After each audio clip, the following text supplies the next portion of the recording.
सुरदास सावता परिसा भागवता सुरदास सावता गायीन नेणता सकळी कांसे गायीन नेणता सकळी कांसी चोखा मेळा संत जीवाचे सोयी रे चोखा मेळा संत जीवाचे सोयी रे न पडे विसर यांचा घडी न पडे विसर यांचा घडी जीवीच्या जीवना एका जनार्दना जीवीच्या जीवना एका जनार्दना पाठक हा कान्हा मीराबाई पाठक हा कान्हा मीराबाई आणि कही संत महानुभाव मुनी आणि काही संत महानुभाव मुनी सकळा चरणी जीव माझा सकळा चरणी जीव माझा आनंदे वोया गायीन मी त्यासे आनंदे ओविया गायीन मी त्यासे जाती पंढरी सेवार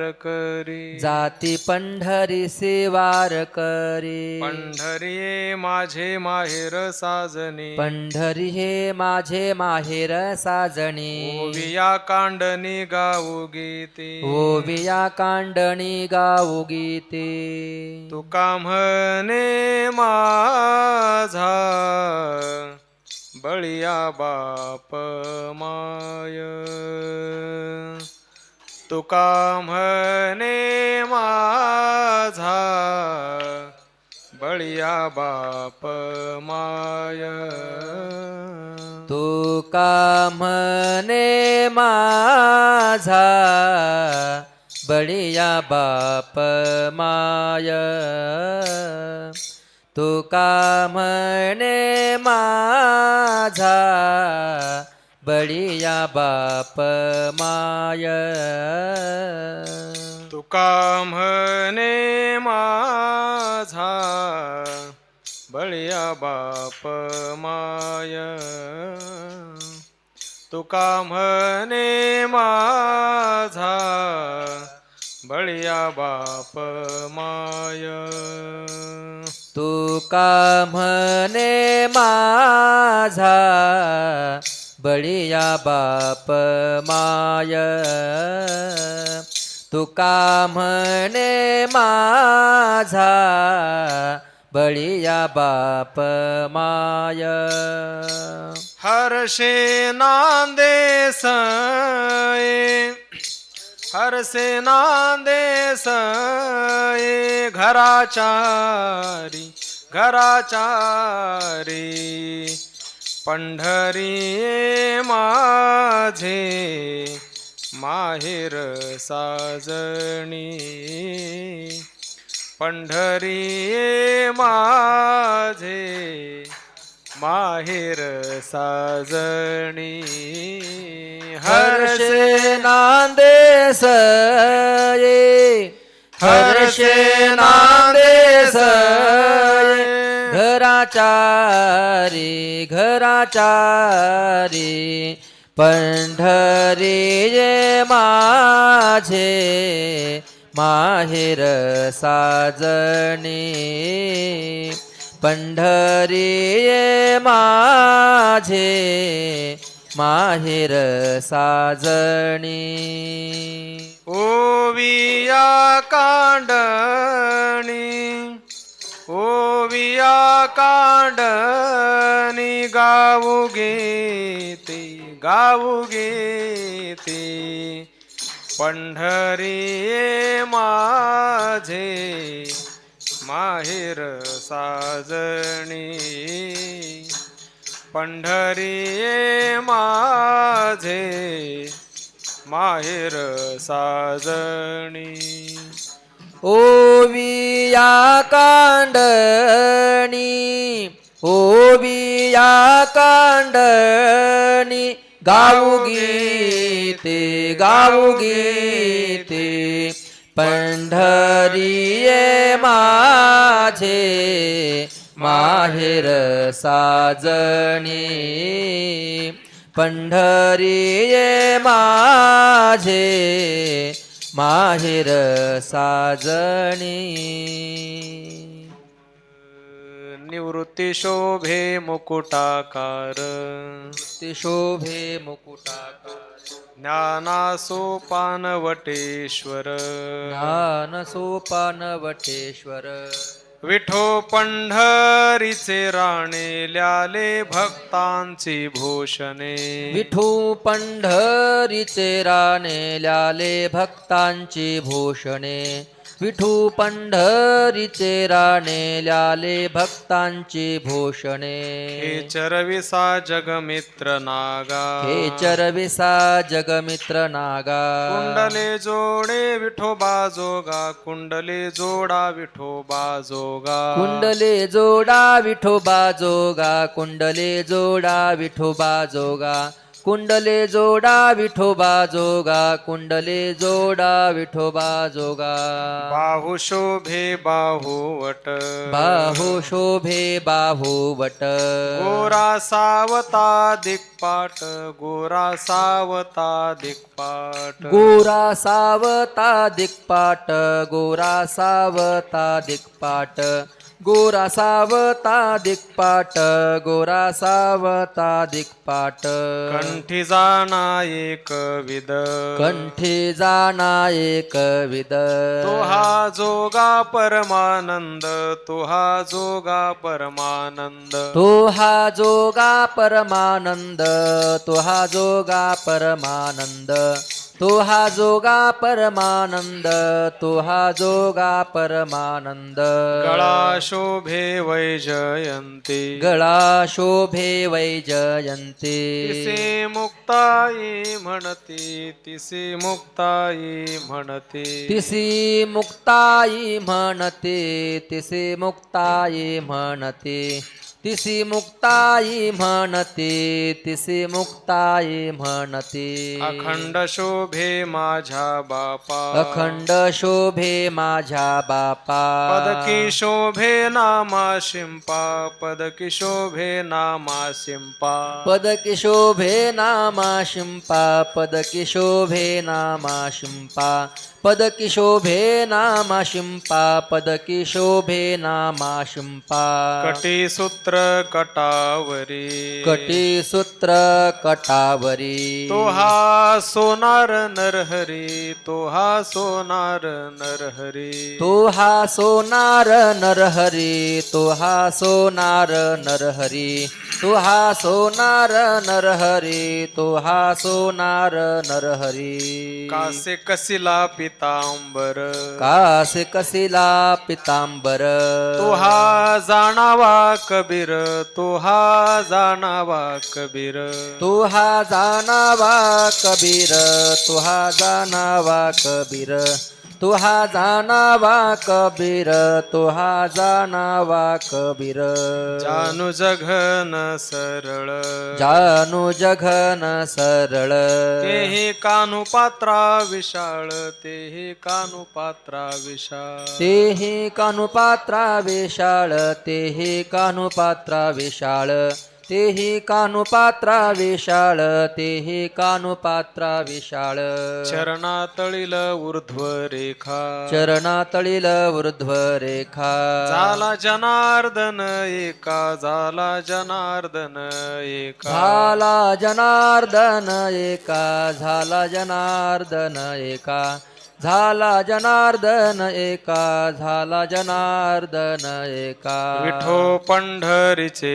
राणे विठो पंढरीचे राणे ल्यालो भक्तांची भूषणे ल्यालो भक्तांची भूषणे ल्याले भक्तांची भूषणे ल्याले भक्तांची भूषणे ल्याले भक्तांची भूषणे ल्याले भक्तांची भूषणे ज्ञानदेव तुकाराम ज्ञानदेव तुकाराम ज्ञानदेव तुकाराम ज्ञानदेव तुकाराम ज्ञानदेव तुकाराम ज्ञानदेव तुकाराम ज्ञानदेव तुकाराम ज्ञानदेव तुकाराम ज्ञानदेव तुकाराम ज्ञानदेव तुकाराम ज्ञानदेव तुकाराम ज्ञानदेव तुकाराम कुंडलीक वरदा हरी हरी विठ्ठल विठ्ठल श्री श्री ज्ञानदेव तुकाराम तुकाराम माऊली ज्ञानेश्वर ईश्वर महाराज की जय जगद्गुरु तुकाराम महाराज की जय सद्गुरु जोग महाराज की जय.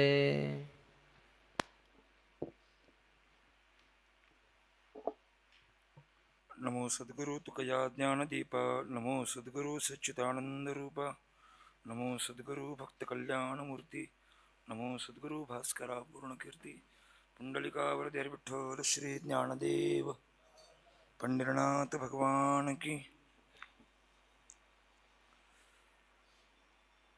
संत श्री ज्ञानेश्वर महाराज संस्थान तथा वेदांत भक्त समिती यांच्या संयुक्त विद्यमानाने मागील अनेक वर्ष साधकांकरता सिद्धांनी एक सुरू केलेला उपक्रम माझ्या अनुषंगानं हा असणारा अष्टादशा प्रवचनाचा कार्यक्रम. तर याच्या नावातच सगळं आलं आहे.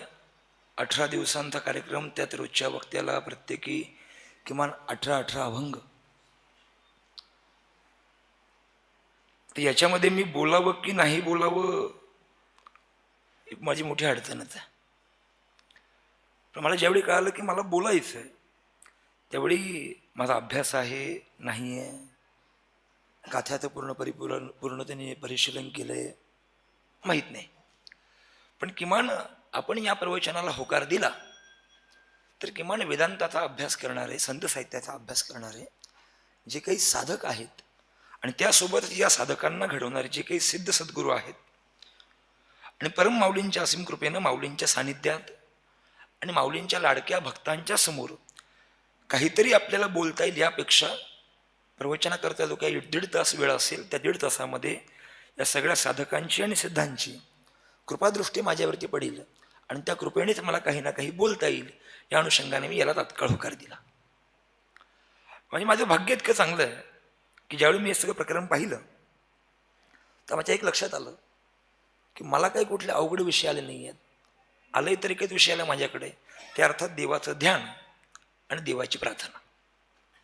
सेवेकरता जे काही माझ्याकडे अभंग उपलब्ध आहेत त्यामध्ये एकूण 18 अभंग आहेत आणि 18 अभंगामधले केवळ 8 अभंग तुकोबारायांचे आहेत आणि 10 अभंग हे तुकया बंधू अर्थात तुकोबारायांच्या बंधूंचे आहेत, कान्होबा महाराजांचे. संपूर्ण निरूपणाला प्रारंभ करण्यापूर्वी काही गोष्टी मी या ठिकाणी नमूद करू इच्छितो. वारकरी संप्रदायामध्ये जितकं नामाला महत्त्व आहे मला वाटतं तितकंच ध्यानाला देखील प्राधान्य देवाने दिलं आहे, सगळ्या संतांनी दिलं आहे. जे चित्ते तुझे पाय डोळा रूपाचे ध्यान, एकीकडे ध्यानालाही महत्त्व आहे, एकीकडे रूपालाही महत्त्व आहे. किंवा आपण असं म्हणतो की नामरूपी धडले चित्त त्याचा दास मी अंकित. सगळं जर पाहिलं आपण अभंग क्रमांक 3963 76 आला का? हा 76. रत्नजडित सिंहासन वरी बैसले आपण. अभंग क्रमांक 3976 अर्थात 3976. पृष्ठ क्रमांक 740. 3976. नाही मी बाबा अभंगाकडे येणारच आहे, मी अभंगाकडे मी येणारच आहे.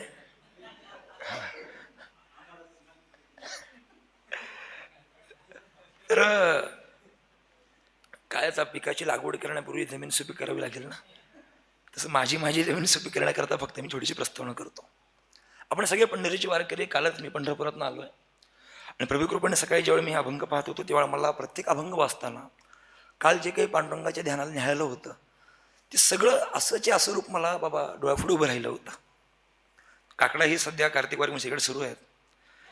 आता वारकरी संप्रदाय देवाचे 2 प्राधान्यानं रूप मानतो, एक म्हणजे निर्गुण आणि एक म्हणजे सगुण. प्रामुख्यानं आपण सगुणाला खूप जास्त महत्त्व दिलं आहे, कारण की आपण आळंदी ते पंढरपूर चालत जाणं कुणाकरता जातो? पांडुरंगाच्या दर्शनाकरता जातो. पण तिथे गेल्यानंतर काय मिळतं आपल्याला? ते पांडुरंगाचं सगुण ध्यान बघण्याकरता मिळतं. माझ्याकडे आज जो काही सेवेचा अभंग आहे ते अर्थात काय आहे तर ते सगळे पांडुरंगाच्या ध्यानाचे अभंग आहेत, अर्थात देवाच्या ध्यानाचे अभंग आहेत. बारकाईने पाहिलं तर आपण ज्या गाथेचं चिंतन करतोय तुकोपनिषद, या सगळ्या वारकरी संप्रदायाच्या या परंपरेचं बहिणाबाईंनी एका अभंगात वर्णन केलं. ज्ञानदेव रचिला पायापासून तुका झाला कळसपर्यंत. संप्रदायाचा पाया ज्ञानेश्वर महाराज आहेत, याचा विस्तार नामदेवरायांनी केला, याचा खांब एकनाथ महाराज झाले आणि याचा कळस्थानी तुकोबारा आहेत. माझ्या अनुषंगाने बाबा थोडा अर्थ याचा वेगळा आहे. या संप्रदायाचा पाया ज्ञानेश्वर महाराज म्हणजे काय? या संप्रदायाचा पायाच ज्ञान आहे. या संप्रदायाचा विस्तार नामदेव महाराज म्हणजे काय? तर नामच हा संप्रदायाचा विस्तार आहे. आणि एकविद्यता अर्थात एकनाथ महाराज ही आपली एकविद्यता यातनं सांगतात. आणि या सगळ्यांच्या कळस्थानी कोण असतील तर मला वाटतं की भजन करणं, तुकोबारांचे जे काही अभंग आहे ज्याला आपण पंचमवेद म्हणतो, तुकोपनिषद म्हणतो, हे तुकोपनिषद म्हणजेच खऱ्या अर्थानं या वारकरी संप्रदायाचा एक कलश आहे. मग हे सगळं पाहत असताना देवाचं ध्यान हे जेव्हा प्रकरण मी पाहतो तर तुकोबारायांच्या घरामध्ये जी काही सगळी परंपरा आहे अगदी मागच्या अनेक पिढ्यांपासून, पण ते तुकोबारा जेव्हा देवाचं ध्यान करतात तेव्हा त्यांना देवाचं ध्यान दिसतं कसं? तर तुकोबारा आपल्या अभंगात वर्णन करतात. असं म्हणतात, रत्नजडित सिंहासन वरी बैसले आपण. खरं तर देवाचं वर्णन करताना आपण अनेक अभंगांमध्ये पाहिलं असेल की तुझ्या निळळे कोटी चंद्रप्रकाश आणि अन्य अन्य अशा अनेक विस्तार. पण आपल्या आराध्याला जर आपल्याला कशावरती विराजमान करायचं असेल तर तुकोबारा म्हणतात की ज्यावेळी मी देवाचं ध्यान केलं त्यावेळी रत्नजडित सिंहासनावरती स्वतःवरी बैसले आपण. आपण अर्थात भगवान नारायण, की माझे भगवंत हे रत्नजडित सिंहासनावरती बसलेत. आणि पुढे ते असं म्हणतात, कुंच ढळती दोही बाही जवळी राही रखुमाबाई. रखुमाई कुंचे अर्थात काय? आपल्याकडे निलगाई नावाचे जे काही प्राण्यांमध्ये प्रकार आहे, अनेक ठिकाणी आपण पाहिलं असेल की साधू संतांच्या किंवा पादुकांच्या ज्या काही त्याला वारं घालण्याकरता जे आपण वापरतो की नाही दंड, निलगाईंच्या केसांचा बऱ्यापैकी त्याचा समावेश असतो. तर कोणचं असं म्हणतो, तर कोणचे घेऊन स्वतः राही आणि रखुमाबाई दोघं देवाला वारा घालतात. नाना उपचारी सिद्धी ओळगती कामारी, महिमा लघिमा गिरिमा, जवळपास या अष्टमहासिद्धी आहेत. खरं देवाच्या जवळ एक एक सिद्धी प्राप्त करून घेण्याकरता अख्खं आयुष्याचे आयुष्य जातं. म्हणजे अगदी जपी तपी संत महंत मुनी ऋषी एकेका सिद्धीच्या प्राप्तीकरता आपलं एक एक आयुष्य घालवत असतात. पण भगवंताच्या चरणाजवळ गेल्यानंतर आपल्याला या सिद्धींच्या प्रेमात पडावं लागत नाही. आपल्याला काय करावं लागतं तर एकच गोष्ट आहे, आपलं पांडुरंगाचं दर्शन घेतलं, आपण देवाच्या चरणाजवळ गेलो की त्या देवाच्या चरणामध्ये किंवा देवाच्या सान्निध्यामध्ये आपल्याला या अष्टमहासिद्धी देखील तात्काळ सहज मिळतात. पण त्या कशा मिळतात? देव हा आपला मालक आहे. देवाच्या मागे गेल्यानंतर नोकऱ्याच्या मागे जावं लागत नाही. वारकऱ्यांच्या अनुषंगानं वारकऱ्याला या कुठल्या सिद्धींच्या मागे जाण्याची गरज नाही आहे. एकदा त्यांनी त्या नारायणाची उपासना केली, त्या देवाला प्राप्त करून घेतलं की त्या देवाच्या चरणाजवळ असणाऱ्या सिद्धी त्या जर मालकाचं ऐकत असतील तर मालकाच्या प्रेमामध्ये असणारी जेवढी काही मंडळी आहेत, तर आपण सगळे माऊलींचे उपासक आहोत, माऊलींचे सेवक आहोत. माऊलींकडे अनेकाविध गोष्टी आहेत, पण त्या माऊलींच्या चरणाशी लोळून घालतात. आता खूप थोडंसं एखाद्या विषयांतर होईल, तर आपण ज्ञानेश्वरीची भूतकाळात मी बाबा काही काय प्रयत्न केला होता की ज्ञानेश्वरीची काही आपण 108 पारायणं केली पाहिजेत, माऊलींची आपल्यावरती कृपा होईल. काही 50-60 पारायणं झाली, पण नंतर काही बाकीच्या व्यापामुळे पुढे करता नाही आलं.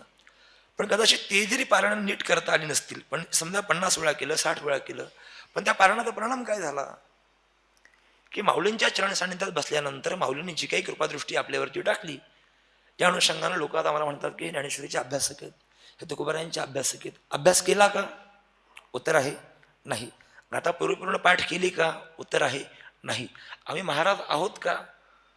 आत्मपरीक्षण केलं तर उत्तर आहे नाही.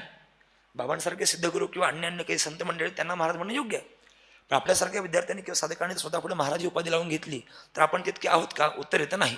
मात्र माऊलींच्या चरणाचा आश्रय केल्यामुळे आपल्या मागे आपसूक संपुट लागून गेलं की तुम्ही महाराज आहात. तुकोबारे म्हणतात की रत्नजडित सिंहासनावरती स्वतः भगवान नारायण बसलेत आणि त्यांच्या सेवेकरता त्यांना वारं घालण्याकरता साक्षात राही रखुमाबाई माता आहेत. आणि त्यांच्या उपचाराकरता त्यांच्या चरणांच्या सेवेजवळ कोण आहेत तर अष्टमहासिद्धी आहेत. म्हणजे एकेका सिद्धीची प्राप्ती करण्याकरता तर आयुष्य पूर्ण खर्ची जावं लागतं, पण ती अष्टमहासिद्धी देखील आपण देवाच्या चरणाजवळ गेल्यानंतर त्या आपल्या मागेही तात्काळ येऊ शकतात. पण कधी देवाला अनन्य भावे शरण गेलो तर. आणि हे सगळं होत असताना तुकोबारे असं म्हणतात की या सगळ्या अष्टमहासिद्धी देवाच्या दासी होऊन अनेक पूजाद्रव्याने देवाची पूजा करतायत. आणि मी मात्र त्या देवाची पूजा करत असताना त्या ज्या काही देवांच्या पादुका आहेत त्या मात्र माझ्या हृदयाशी घट्ट बांधून घेतल्यात.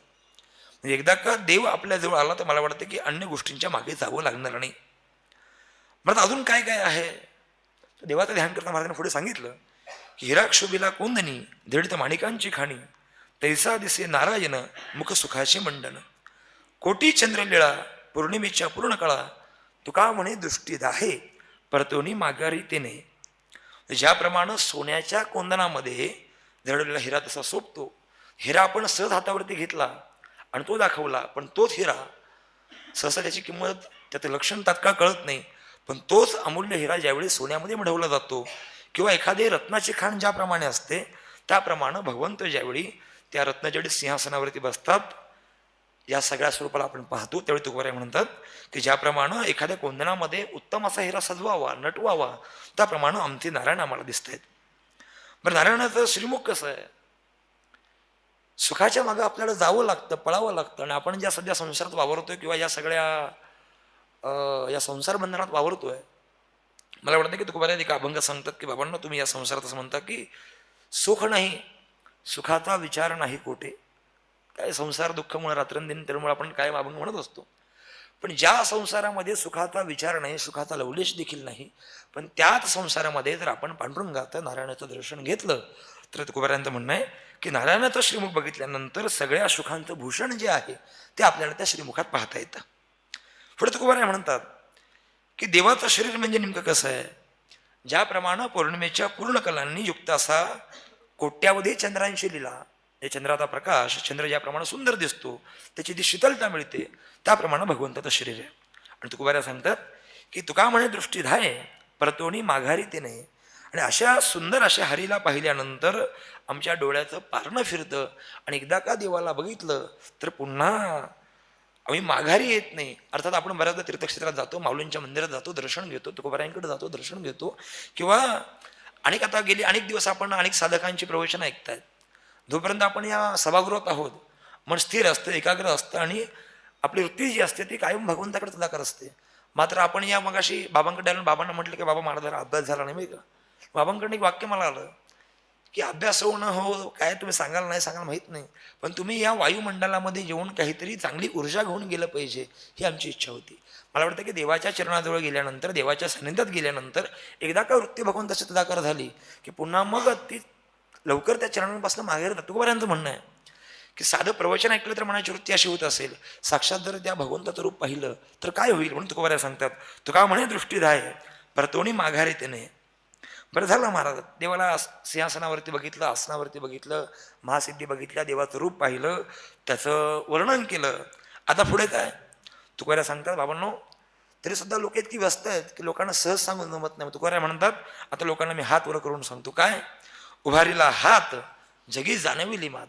तुकोबारायांनी दोन्ही हात वरती केले आणि जगाला सांगितलं की मी तुम्हाला जाहीर गोष्ट सांगतो. काय? देव बैसले सिंहासनी आल्या याचकाशी पुरे धनी.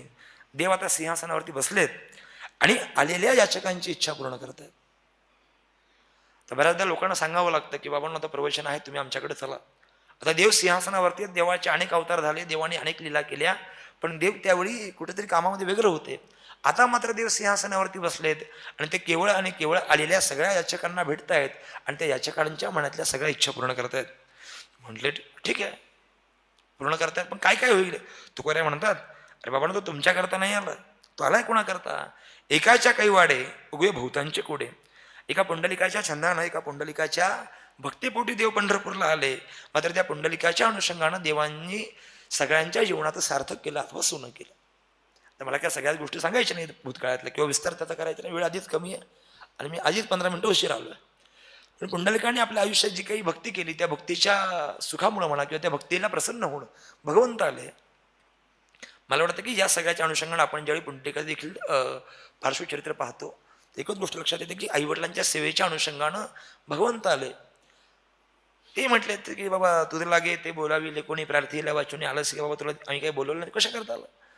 ते म्हणलं काही नाही, ज्या ठिकाणी आईवडिलांची पूजा होते, त्यांचं चिंतन होतं, ज्यांची सेवा होते त्या ठिकाणी मी येतो.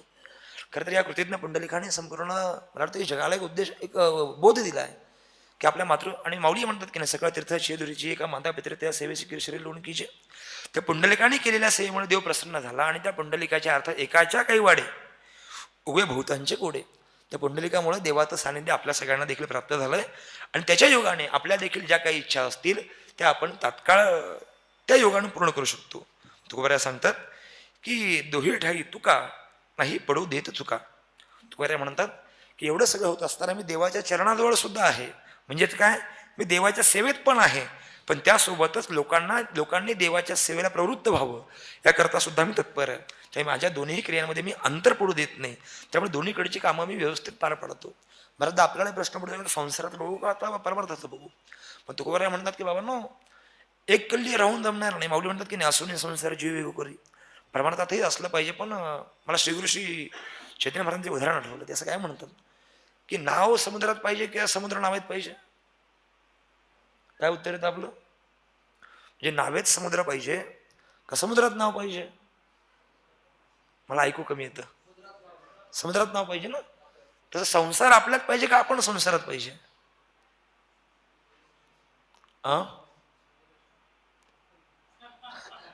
हा, ही तर गफलत आहे मोठी. तुकोबाराय म्हणतात की बाबांना देवाच्या जवळ असलं पाहिजे, पण देवाच्या चरणाजवळ असताना देवाकडेही तितकंच असलं पाहिजे. आणि त्यासोबतच तुम्ही बाबा ठीक आहे संसारी असाल, संसारातलेही पहा, पण सोबत देवाच्या चरणाला धरून राहा. परमार्थिक असाल परमार्थातही राहा. आपला आपला परमार्थ कराच, पण आपल्या आपल्या परमार्थासोबत जर या परमार्थाच्या मार्गावरती जर कोणी अन्य अजून साधक येत असतील तर त्यांना देखील आपण घेऊन गेलं पाहिजे. मग ते म्हणतात ठीक आहे. तुकोबाराय पुढे सांगतात की बाबा हे सगळं आपण केलंच पाहिजे, पण यासोबतच आपण एक प्रयत्न केला पाहिजे. तो प्रयत्न कुठला? तुकोबाराय सांगतात जीवेसाठी यत्न भाव त्याची नाव बळकट. पहिलं तिरी जाता काही संदेह नाही भवनिधी, विश्वासाची धन्य जाती तेथे वसते देवाची, तुका म्हणे भोळी यांचा देवसाच्या अंकित. किती सुंदर तुकोबारायांनी वर्णन केलंय. आधी एकतर देवाचा देव कसा आहे, कुठे बसतो, त्याच्या आसपास कोण असते याचं वर्णन केलं. तर नंतर तुकोबाराय सांगतात की बाबा देव कसा दिसतो याचं वर्णन केलं. परत त्यांनी सांगितलं की देव आता दिसलाय पण काय केलं पाहिजे याचं वर्णन केलं. आणि मग आता तुकोबाराय आपल्या सगळ्यांना सांगतात बाबांनो आता आपण काय केलं पाहिजे. तुकोबारायांनी सांगितलंय की बाबा जीवेसाठी यत्न भाव, कोणताही प्रयत्न करायचा झाला तर त्याकरता आपली जीव अर्पण करण्याची तयारी असली पाहिजे. बळकट प्रयत्न केले पाहिजे. मला ज्ञानेश्वरी पाठच करायची आता, मग काय केलं पाहिजे? सकाळी 6ला उठलं पाहिजे, माऊलींच्या चरणाजवळ गेलं पाहिजे, आजान वृक्षाखाली बसलं पाहिजे, नाथ महाराजांचा अभंग आठवला पाहिजे, आजान वृक्षाची पाणी जाणतं वक्षण करेल अधिष्ठान त्याशी ज्ञान होईल बाय ते संशय नाही. आणि रोज निष्ठेने माऊलींच्या चरणांजवळ राहिलं पाहिजे की माऊली माझं भलं करा, माऊली माझं कल्याण करा. पण आपलं होतंय काय, आपण तुमचं म्हणत नाही माझं सांगतो मी, दुसरा सांगा मला अधिकार नाही आहे. बाबा 50 पारायणं झाली बाबा, पण आता पुढे काय? रोज घरी फोन करून सांगत आहे बाबांना आता 40 झाली, 51 झाली, 50 झाली, 58 झाली. आणि जसं घरी सांगायला लागलं, माऊली म्हटलं आता घरी सांगायला लागला का, यापुढे तुला पारायणच होऊ देत नाही, झाली फसली साधना. तुकोबाराय म्हणतात की आपली साधना ती बळकट असली पाहिजे, प्रयत्न इतके बळकट असले पाहिजेत की निसंदेहपणे कितीही अडचणी येऊ द्या, तुम्ही केलेल्या संकल्पापासून मागे परावृत्त नाही झालं पाहिजे. जीवेसाठी यत्नभाव त्याचे नाव बळकट. ते कोणताही प्रयत्न करायचा झाला आणि प्रसंगी जर वेळ द्यायची तयारी आली, थोडा बाहेर जाईन. मला वाटतं की मत्स्येंद्रनाथांनी गोरक्षनाथांना ज्यावेळी सांगितलं की बाबा मला तो एक वडा घेऊन ये खायचा आहे, आणि ते पळत पळत गेले आणि तिने बाईने विचारलं काय पाहिजे, वडा पाहिजे. अरे संन्यासी दिसतो आणि सगळा ते त्याग केला म्हणतो आणि जिभेचे चोचले संपले आणि वडा मागतो. त्याला वडा देते पण एक काम करतो, तुझा डोळा मला देतो का? एका क्षणाचाही विलंबना लावता त्यांनी उत्तर दिलं की बाई डोळा काय मागते, अख्खा गोरख मागितलं तरी तुला दिला असता. परिणाम काय झाला? चिमटा घेतला, खोबणीत टाकला, डोळा काढला आणि त्या माऊलीला देऊन टाकला. तिने थरथर कापत काय होतं तो वडा विचाराने दिला, गुरूंकडे गेले, गोष्ट पण सांगायची ती गोष्ट संपून गेली. एक साधा गुरूंनी काही उपदेश केला, गुरूंनी काही मागितलं आणि आपण त्यांच्याकडे गेलो, पण अशा वेळी जर जीव देण्याची जरी वेळ आली तरीही शिष्यानं मागे हटता कामा नाही. हा तर प्रयत्नानं गुरुकृपेने पुन्हा तो डोळा मागायला मिळाला. सगळ्यांना ती कथा माहिती आहे, मला काय विस्तार करायचा नाही. मला एवढं सांगायचं आहे की एखाद्या गोष्टीच्या प्राप्तीकरता जर जीव देण्याची अर्पण करण्याची जरी वेळ आली तर आपला संकल्प इतका बळकट पाहिजे की त्या बळकट त्या संकल्पाने निश्चित आपलं जे काही स्पिध्येय आहे ते पूर्ण होईल. मला सांगतात की पहिल्या तीरा जाता काही संदेह नाही भवनदी. भवनदीच्या पहिल्या तीराला जाता येते संशय नाही, परंतु त्याकरता बळकट प्रयत्नाची पराकाष्ठा केली पाहिजे. आता ते भवनदी काय आणि तो भवसागर काय, आता मला त्या खोडं जाता येणार नाही कारण की तितका माझा अभ्यास नाही. मग त्याच्यामध्ये बाबांसारखे किंवा आदरणीय महाराज या ठिकाणी बसलेत, तर त्याच्यामध्ये अनेकशी बाकी तुम्हाला उदाहरणं दिली असते वृत्ती प्रभाकराची, पंचदेशीची आणि अन्य ग्रंथांची. पण माझ्या दृष्टीनं संतांच्या जवळ गेल्यानंतर, संतांनी एकदा आपलं बोट पकडल्यानंतर, म्हणजे आता आपण माऊलींच्या वारीत चालतो किंवा सोहळ्यात चालतो, हा सोहळा म्हणजे काय हो? माऊली पालखीमध्ये बसलेल्या असतात आणि आपण माऊलींच्या मागे भजन करत करत जातो. मागे चालणं म्हणजे काय? माझ्या दृष्टीनं तुकोबाराय म्हणतात की नाही पहिलं तीरा जाता काही संदेह नाही भवनदी. म्हणजेच काय? भव नदीच्या पैलतीला जाता येतात संशय नाही, पण बळकट प्रयत्न लागतील. मला वाटतं की आपल्याला ते प्रयत्न करण्याची पण गरज नाही. एकदा का माऊलींचं बोट पकडलं, तुकोबारायांचं बोट पकडलं आणि त्यांच्या मागे गेलं तर निश्चित यात संदेह नाही आहे की आपण सहजरित्या भवसागर पडून जाऊ. आता आपण पांडुरंगाची आणि अभंग बघितलेत, सॉरी तुकोबारायांची आणि अभंग बघितलेत की करकटेवरी ठेवून या, की हा भवसागर बाबा माझ्या भक्तांकरता कमरे एवढाच आहे, त्याच्यापेक्षा तो तरुण जाईल. पण मी यापेक्षा अजून वेगळं सांगतो. आपण जर तुकोबारायांच्या तुकोपदेशाच्या मागे गेलो, आपण माऊलींच्या मागे गेलो, गाथेचा ज्ञानेश्वरीचा अभ्यास केला, तर आपल्याला त्या भवसागरातनं ते पाहायची पण गरज नाही की कमरे एवढा आहे की किती आहे. बाळ चालून चालून थकलं की आई त्याला कडेवरती घेते. आपण तुकोबारायांच्या गाथेची उपासना केली, माऊलींच्या ज्ञानेश्वरीची उपासना केली की नाही, ते इतकी उपासना, ते इतके प्रयत्न पराकोटीचे पाहिजेत की माऊली म्हणते हा भवसागर आहे की नाही, भवनदी आहे की नाही, तुला चालण्याची पण गरज नाही, तुला मी कडेवर उचलून घेते. पण कधी तर हे एकदाच घडतं की जीवेसाठी यत्नभाव त्याचे नाव बळकट. यत्नपूर्वक प्रयत्न केले की ते साध्य होतं. आणि तुकोबाराय म्हणतात विश्वासाची धन्य जाती तेथे वस्ती देवाची. म्हणजेच काय, देवांवरती गुरूंवरती विश्वास ठेवणारी जी लोक आहेत की नाही, ते खऱ्या अर्थानं धन्य आहे. आणि यापेक्षा मला वाटतं की ज्या ठिकाणी विश्वास संतांवरती आहे, देवावरती आहे, त्या ठिकाणी खऱ्या अर्थानं देवाचं वास्तव्य असतं. कोणीतरी मागे विचारलं होतं की देव कुठे राहतो. माऊलींच्या सुंदर होय, मी त्यापाशी पांडव हरपला घुसावा, जेथे नाम घुसू बरवा, करते ते माझे किंवा करते ते माझे. 2 पाठ आहेत त्याच्यामध्ये, त्या पाठात मला जायचं नाही. पण ज्या ठिकाणी माझं भजन होतं, माझ्याविषयी प्रेम आहे, माझ्याविषयीची करुणाभाव आहे, आणि ज्या ठिकाणी नामनिष्ठ धारक तिथे आहे, त्या ठिकाणी देव वास करतो. मग तुकोबाराय आवर्जून सांगतात की बाबा ज्या ठिकाणी संतांवरती विश्वास आहे, गुरूंवरती विश्वास आहे की नाही, त्या ठिकाणी साक्षात देव राहतो. आणि ज्या ठिकाणी देव राहतो त्या ठिकाणी साधकाला वेगळे विशेष प्रयत्न करावे लागत नाही. तर नारद भक्तिसूत्र पाहत असताना एकदा चातुर्मासात गुरुदेवांकडनं मी श्रवण केलं होतं. एक साधक होता आणि त्याला वाटलं की मला देवाला भेटायचं आहे. आणि नारद महर्षी त्याकडे गेलं, त्यांनी विचार नारद महर्षींनी त्या देवांना की हा बिचारा वारकरी आहे आणि हा म्हणतो देवाला भेटायचं आहे. ते ब्रह्मदेव म्हणाले याला जर याला देवाला भेटायचं असेल तर किमान याला अजून 1,00,000 वर्ष जन्म ह्याला घ्यावे लागतील. म्हणजे किती 7 जन्म नाही, 1,00,000 वेळा याला जन्म घ्यावे लागतील तरच याला देव भेटेल. आत्मदर्शन एवढं सोपं सांगा बरं. काही नाही म्हणे, आपण ज्या झाडाखाली आहोत त्या झाडाला जेवढी पानं आहेत तेवढ्या वेळा हा जेव्हा जन्म घेईल तेव्हा याला काय होईल, देव भेटेल. त्याने पाहिलं, म्हटलं देवा इतके जन्म, झाड कशाचं होतं, चिंचेचं, इतकी पानं की आता ह्याला किती वेळा जन्म घ्यावा लागेल. मग त्याला बिचारा दया आली त्या माणसाच्या, आणि ते त्याच्याजवळ गेले आणि पुन्हा विचारलं बाबा किती वर्ष साधना करताय. अजून अनेक वर्ष जातील. आणि मला जेवढं तुमचं भविष्य कळते माझ्या दृष्टिकोनातनं लाखो वर्ष तुम्ही पुन्हा पुन्हा जन्म घ्याला तर सुद्धा तुम्हाला भगवंत भेटणार ना. त्यामुळे तुम्ही ही साधना करण्यापेक्षा आपला देह विसर्जित करा. आणि एवढं नारद महर्षी त्यांना सांगतायत न सांगतायत तेवढं देव तिथे प्रगट झाला. देवाने विचारलं देवा आता इथे कसे काय. नारदांनी विचारलं. नारद महर्षी म्हटले काही नाही, तुम्हाला मगाशी नारदजी सांगितलं होतं की याच्या आयुष्यात देवाची प्राप्ती लवकर नाही, पण त्याचं भाग्य चांगलं की त्याच्या आयुष्यात तुम्ही त्याला काही क्षण भेटला आणि त्या साधकाला संतांची संगत लाभली असेल तर लक्षावधी जन्म घेऊन जे भगवंताची प्राप्ती होणार नाही ती प्राप्ती देवाच्या एका संगतीने मिळेल. याचा अर्थ काय, नारद महर्षींची काही क्षणाची संगत मात्र त्याला देवाची प्राप्ती देईल. माझा भाव काय सांगण्याचा की विश्वासाची धन्य जाती तिथे वस्ती देवाची. एकदा का संतांवरती देवावरती विश्वास ठेवला की मला वाटतं की भगवंतही तात्काळ प्राप्त होतो.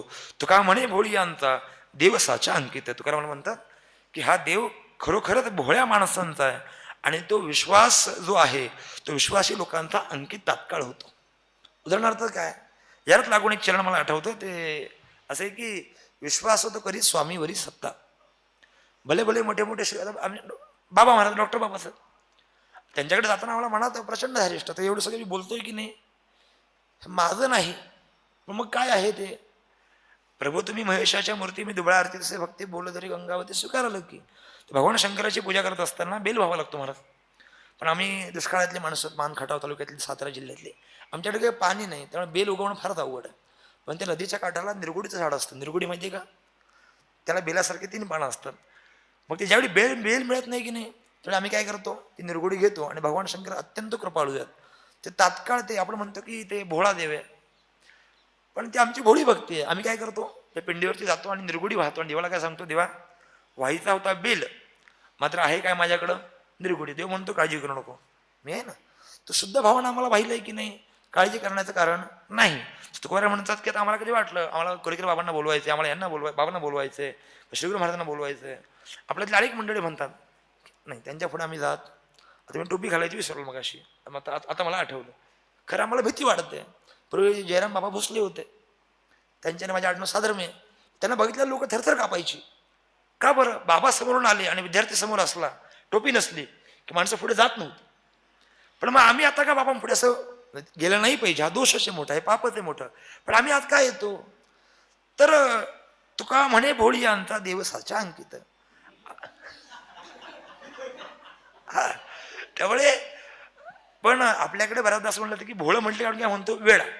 भोळं म्हणजे ह्याला काही कळत नाही, पण भोळं म्हणजे अत्यंत हुशार. भोळा म्हणजे तुम्ही त्या भोळ्यापणावर जाऊ नका कोणाचे. हा, अनेकांना वाटतं आता बाबा मी बघितलंच ना, बाबा बसले मला माहीतच नाही. ते बस मला वाटलं की बाबा बसले मी बोलू शकणार नाही. मग मी फक्त इकडेच बघतो, इकडे मला कोण बसले मला माहीतच नाही. हा, इकडे 2 मोठी माणसं बसलीत, 2 नाही 3 मोठी माणसं बसलीत. एक म्हणजे कोण? भगवान शंकर जे मंदिरात बसलेत, त्यांच्या पुढे माऊली आणि तिसरे बाबा. तिघांकडे बघून तर मी काही बोलू शकत नाही, पण इकडे बसलं त्यांच्यामध्ये आपलं ठीक आहे, हे आपलं घरातलं चाललंय. मुद्दा काय माझा की यांच्या पुढे बोलण्याची आपली ताकद नाही. पण तुकोबाराय म्हणतात की आपण जर नम्रतेने अत्यंत लिणतेने यांच्याजवळ गेलात तर जे कधीही तुम्हाला सहजप्राय शक्य नाही ते मात्र तुम्हाला तात्काळ भेटतील. माझा मुद्दा एवढाच आहे की जे कुणाला शक्य होत नाही ते मात्र भोळेपणाने शक्य होतं. आता मला तुम्ही जे चिंतनाकरता अभंग दिले होते त्या अभंगाच्या अनुषंगाने माझ्याकडे जे काही अभंग आले त्यातल्या देवाच्या ध्यानाचे हे प्रस्तुत मला वाटतं की 4 अभंग होते.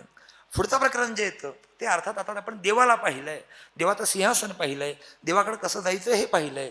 पण देवाकडे गेल्यानंतर नेमकं काय करायचं ते तुकोबा आपल्याला या अभंगात सांगतात. खरं तर हा अभंग किंवा या प्रकरणातले जे काही पुढे 2-3 अभंग आहेत की नाही, देवपूजेनंतर शेवटची जी काही प्रार्थना असते त्या प्रार्थनेमध्ये खरी अभंग म्हटले पाहिजेत.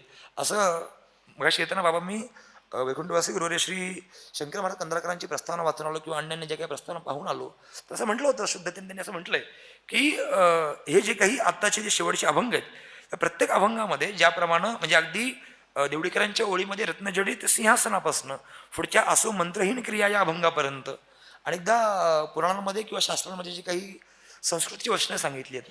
तुकाराम म्हणतात की कुणब्याच्या वंशी घातले जगदेशात संस्कृत भाषा आम्हा काही अरे आम्ही तर कृमी माणसं आहे, आम्हाला काय संस्कृत कळायचं. पण पुराणांमध्ये वेदांमध्ये जे काही संस्कृताच्या ध्यानाचे अर्थात आता देव सिंहासनावरती बसलाय, देवाला आपण अधिष्ठित केलंय, देव बसलाय, देवाची पूजा आणि सगळी अर्चना चालली आहे. पण ही पूजा अर्चना करत असताना किंवा देवाचे षष्टोपचार करत असताना ते संस्कृत मंत्राने केले जातात. पण तेच जर आपल्याला करायचे झाले, बहुजनांना करायचे झाले तर मग काय करायचं. तर त्याच्यामध्ये वैकुंठवासी शंकर महाराजांनी असं वर्णन केलं होतं की रत्नजडित सिंहासनापासून या प्रकरणातली पुढे असो मंत्रहीन क्रियापर्यंत हे जे अभंग आहेत की नाही, या अभंगांचा जर आपण अर्थ पाहिला तर जेवढे वेदांमधल्या त्या काय म्हणून आपण त्या ओव्यांना किंवा त्यातल्या चरणांना जितकं महत्त्व आहे तितकंच महत्त्व तुकोबारायांच्या या अभंगांना आहे. एकीकडे तुम्ही संस्कृतातल्या त्या ओळी ठेवा आणि एकीकडे तुकोबारायांचे अभंग ठेवा. म्हणजे त्याच्यामध्ये ईदभर सुद्धा म्हणजे थोडक्यात सांगायचं झालं तर काय, ज्यांना वेद मंत्र बोलण्याचा अधिकार नाही त्यांच्याकरता तुकोबारायांनी या अभंगांच्या माध्यमातून प्राकृत मंत्रांच्या माध्यमातून आपल्या प्रत्येक लेखनासाठी अधिकार मिळावा म्हणून या अभंगांची निर्मिती आहे. आणि त्याकरता मला भगवद्गीतेतलं एक उदाहरण आठवतं. कळतं की 11व्या अध्यायामध्ये 27व्या क्रमांकाचा श्लोक आहे. पौराणे प्राकृतरूपी म्हणून श्लोक आहे. खालच्या आपण जर सगळ्या बारकाईने जर माऊलींच्या जर ओव्या पाहिला तर तुमच्या लक्षात येऊन जाईल की पौमान रुद्र पुरुषाक्त आणि इतर जेवढे काही संस्कृत श्लोक आहे सगळ्यांचा सारभूत अर्थ म्हणजे काय तर तुकोबायांचे या प्रार्थनेतले अभंग. त्यातला पहिला अभंग आहे आशीर्वाद तया जाती आवडी चित्ती देवाची कल्याण ते अक्षोक्षेम वाढो प्रेम आगळे भक्ती भाग्य गाठी धन त्या न म्हणे जीवासी तुका म्हणे हरीचे दास तेथे आस सकळ. ज्यांच्या चित्तात खऱ्या अर्थानं देवाविषयी आवड आहे अशा जातीच्या लोकांना देवाचा आशीर्वाद असो. खरं तुकोबाराय तर कुठली जातपात मानत नाहीत, वारकरी संप्रदायात कुठली जातपात मानत नाही. कारण की आपल्याकडे म्हटलं यारे यारे लहान थोर याती भलती नारी नर. लोक जात तर म्हणायचे पण आपल्याकडे याती भलती सुद्धा आपण मानली आहेत. का बरं तर वारकरी संप्रदाय सगळ्यांना घेऊन जाणार आहे. तुकोबाराय म्हणतात की ज्यांच्या चित्तात देवाविषयी आवड आहे तो माझ्या जातीचा आहे. तुम्ही मराठा आहात, कोळी आहात, ब्राह्मण आहात, श्रंगार आहात, माळी आहात, काय त्या 18 पकड जाती गेले चुलीत. आम्हाला एकच जाते ती म्हणजे कुठली वारकरी. एकच जाते कुठली वैष्णव. एकच जाते कुठली पांडुरंगाच्या नावानं जो कोणी भजन करतो, भगवंताच्या नावानं जो कोणी भजन करतो तो कुठल्या जातीचं आम्हाला काही घेणं देणं नाही. आम्हाला एकच जात कळते ती कुठली देवाच्या भक्ती म्हणजे जो रथ आहे तो आमच्या जातीचा. तुकोबाराय म्हणतात आवडी चित्ती देवाची आशीर्वाद तया जाती. म्हणजे ज्यांच्या चित्तात देवाविषयी आवड आहे अशा जातींच्या लोकांना देवाचा कायम आशीर्वाद आहे. त्यांना आशीर्वाद मागावा लागत नाही. एकदा मी गुरुदेवांना म्हटलं की अमकमकं काम हातात घेतलंय आणि तुम्ही मला आशीर्वाद द्या.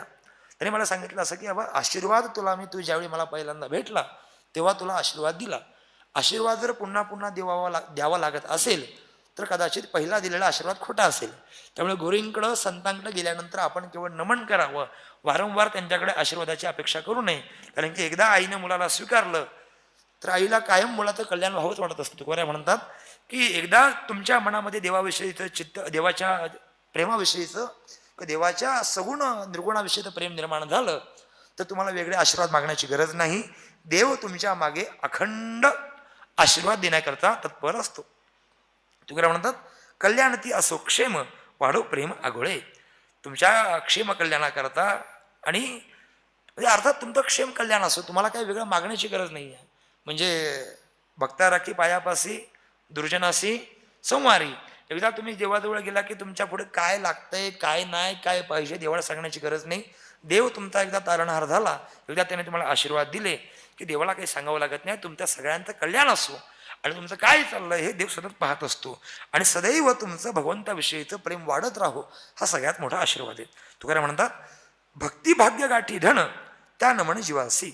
म्हणजेच काय, तुला म्हणतात की बाबा सगळ्या जीवांच्या मध्ये जीवांना हरिभक्तांची इच्छा पाहिजे.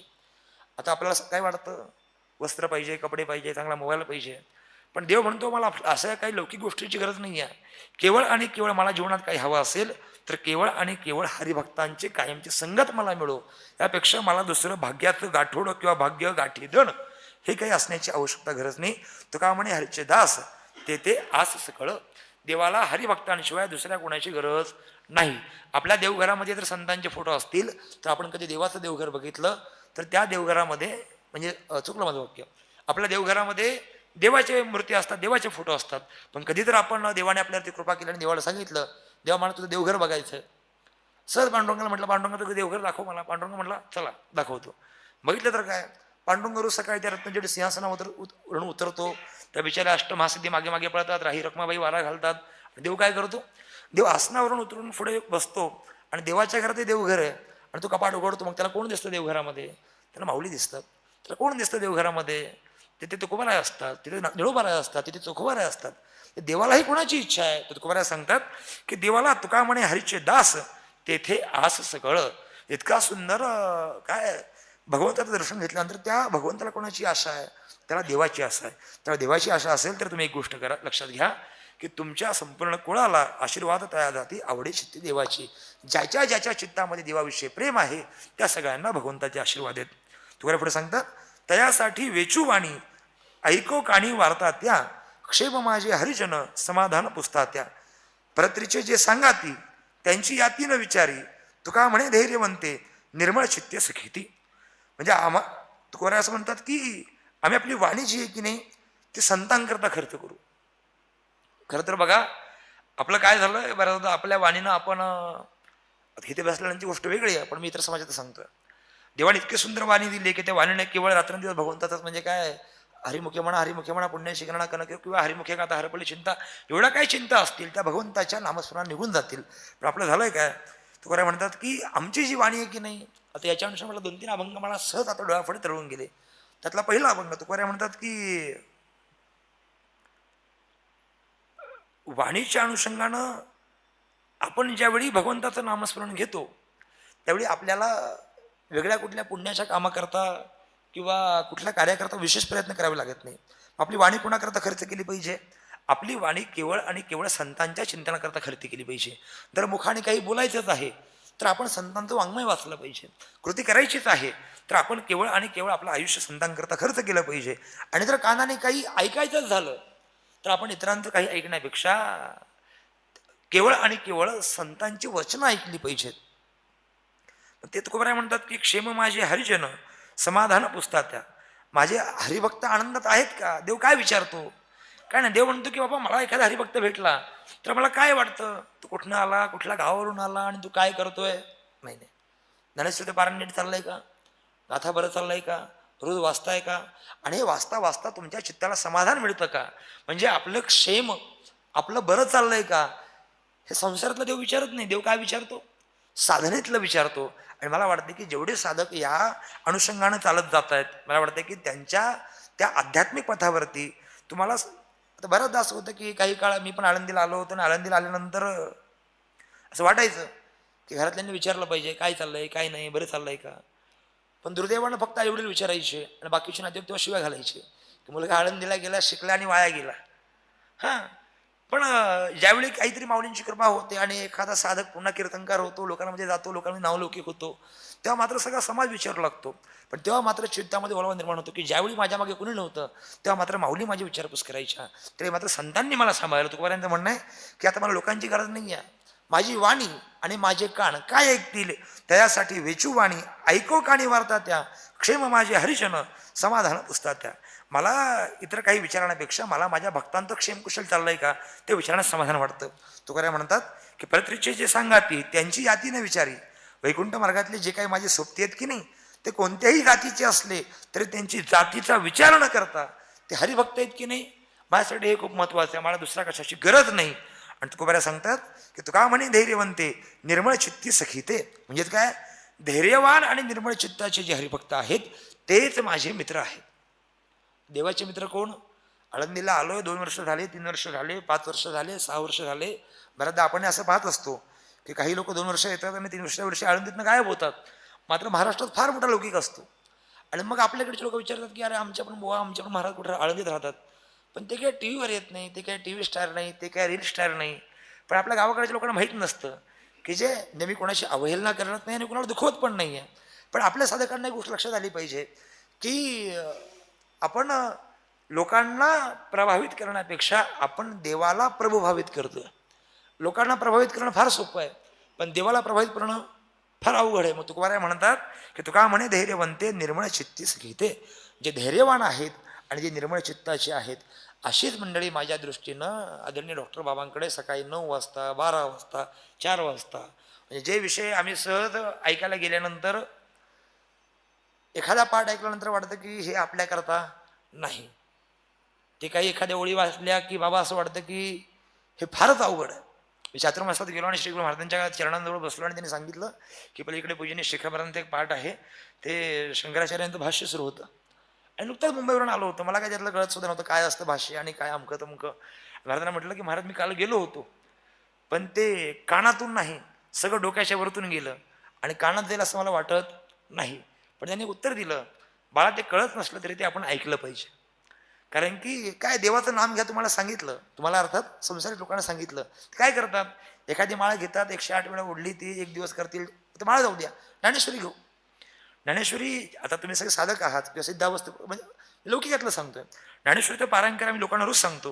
ज्ञानेश्वरीच्या ओव्या काढल्या, रोज पहिल्या दिवशी 300 ओव्या वाचतो, दुसऱ्या दिवशी कळतच नाही की आता संध्याकाळी कळतं की आता पारायण करत राहून गेलं.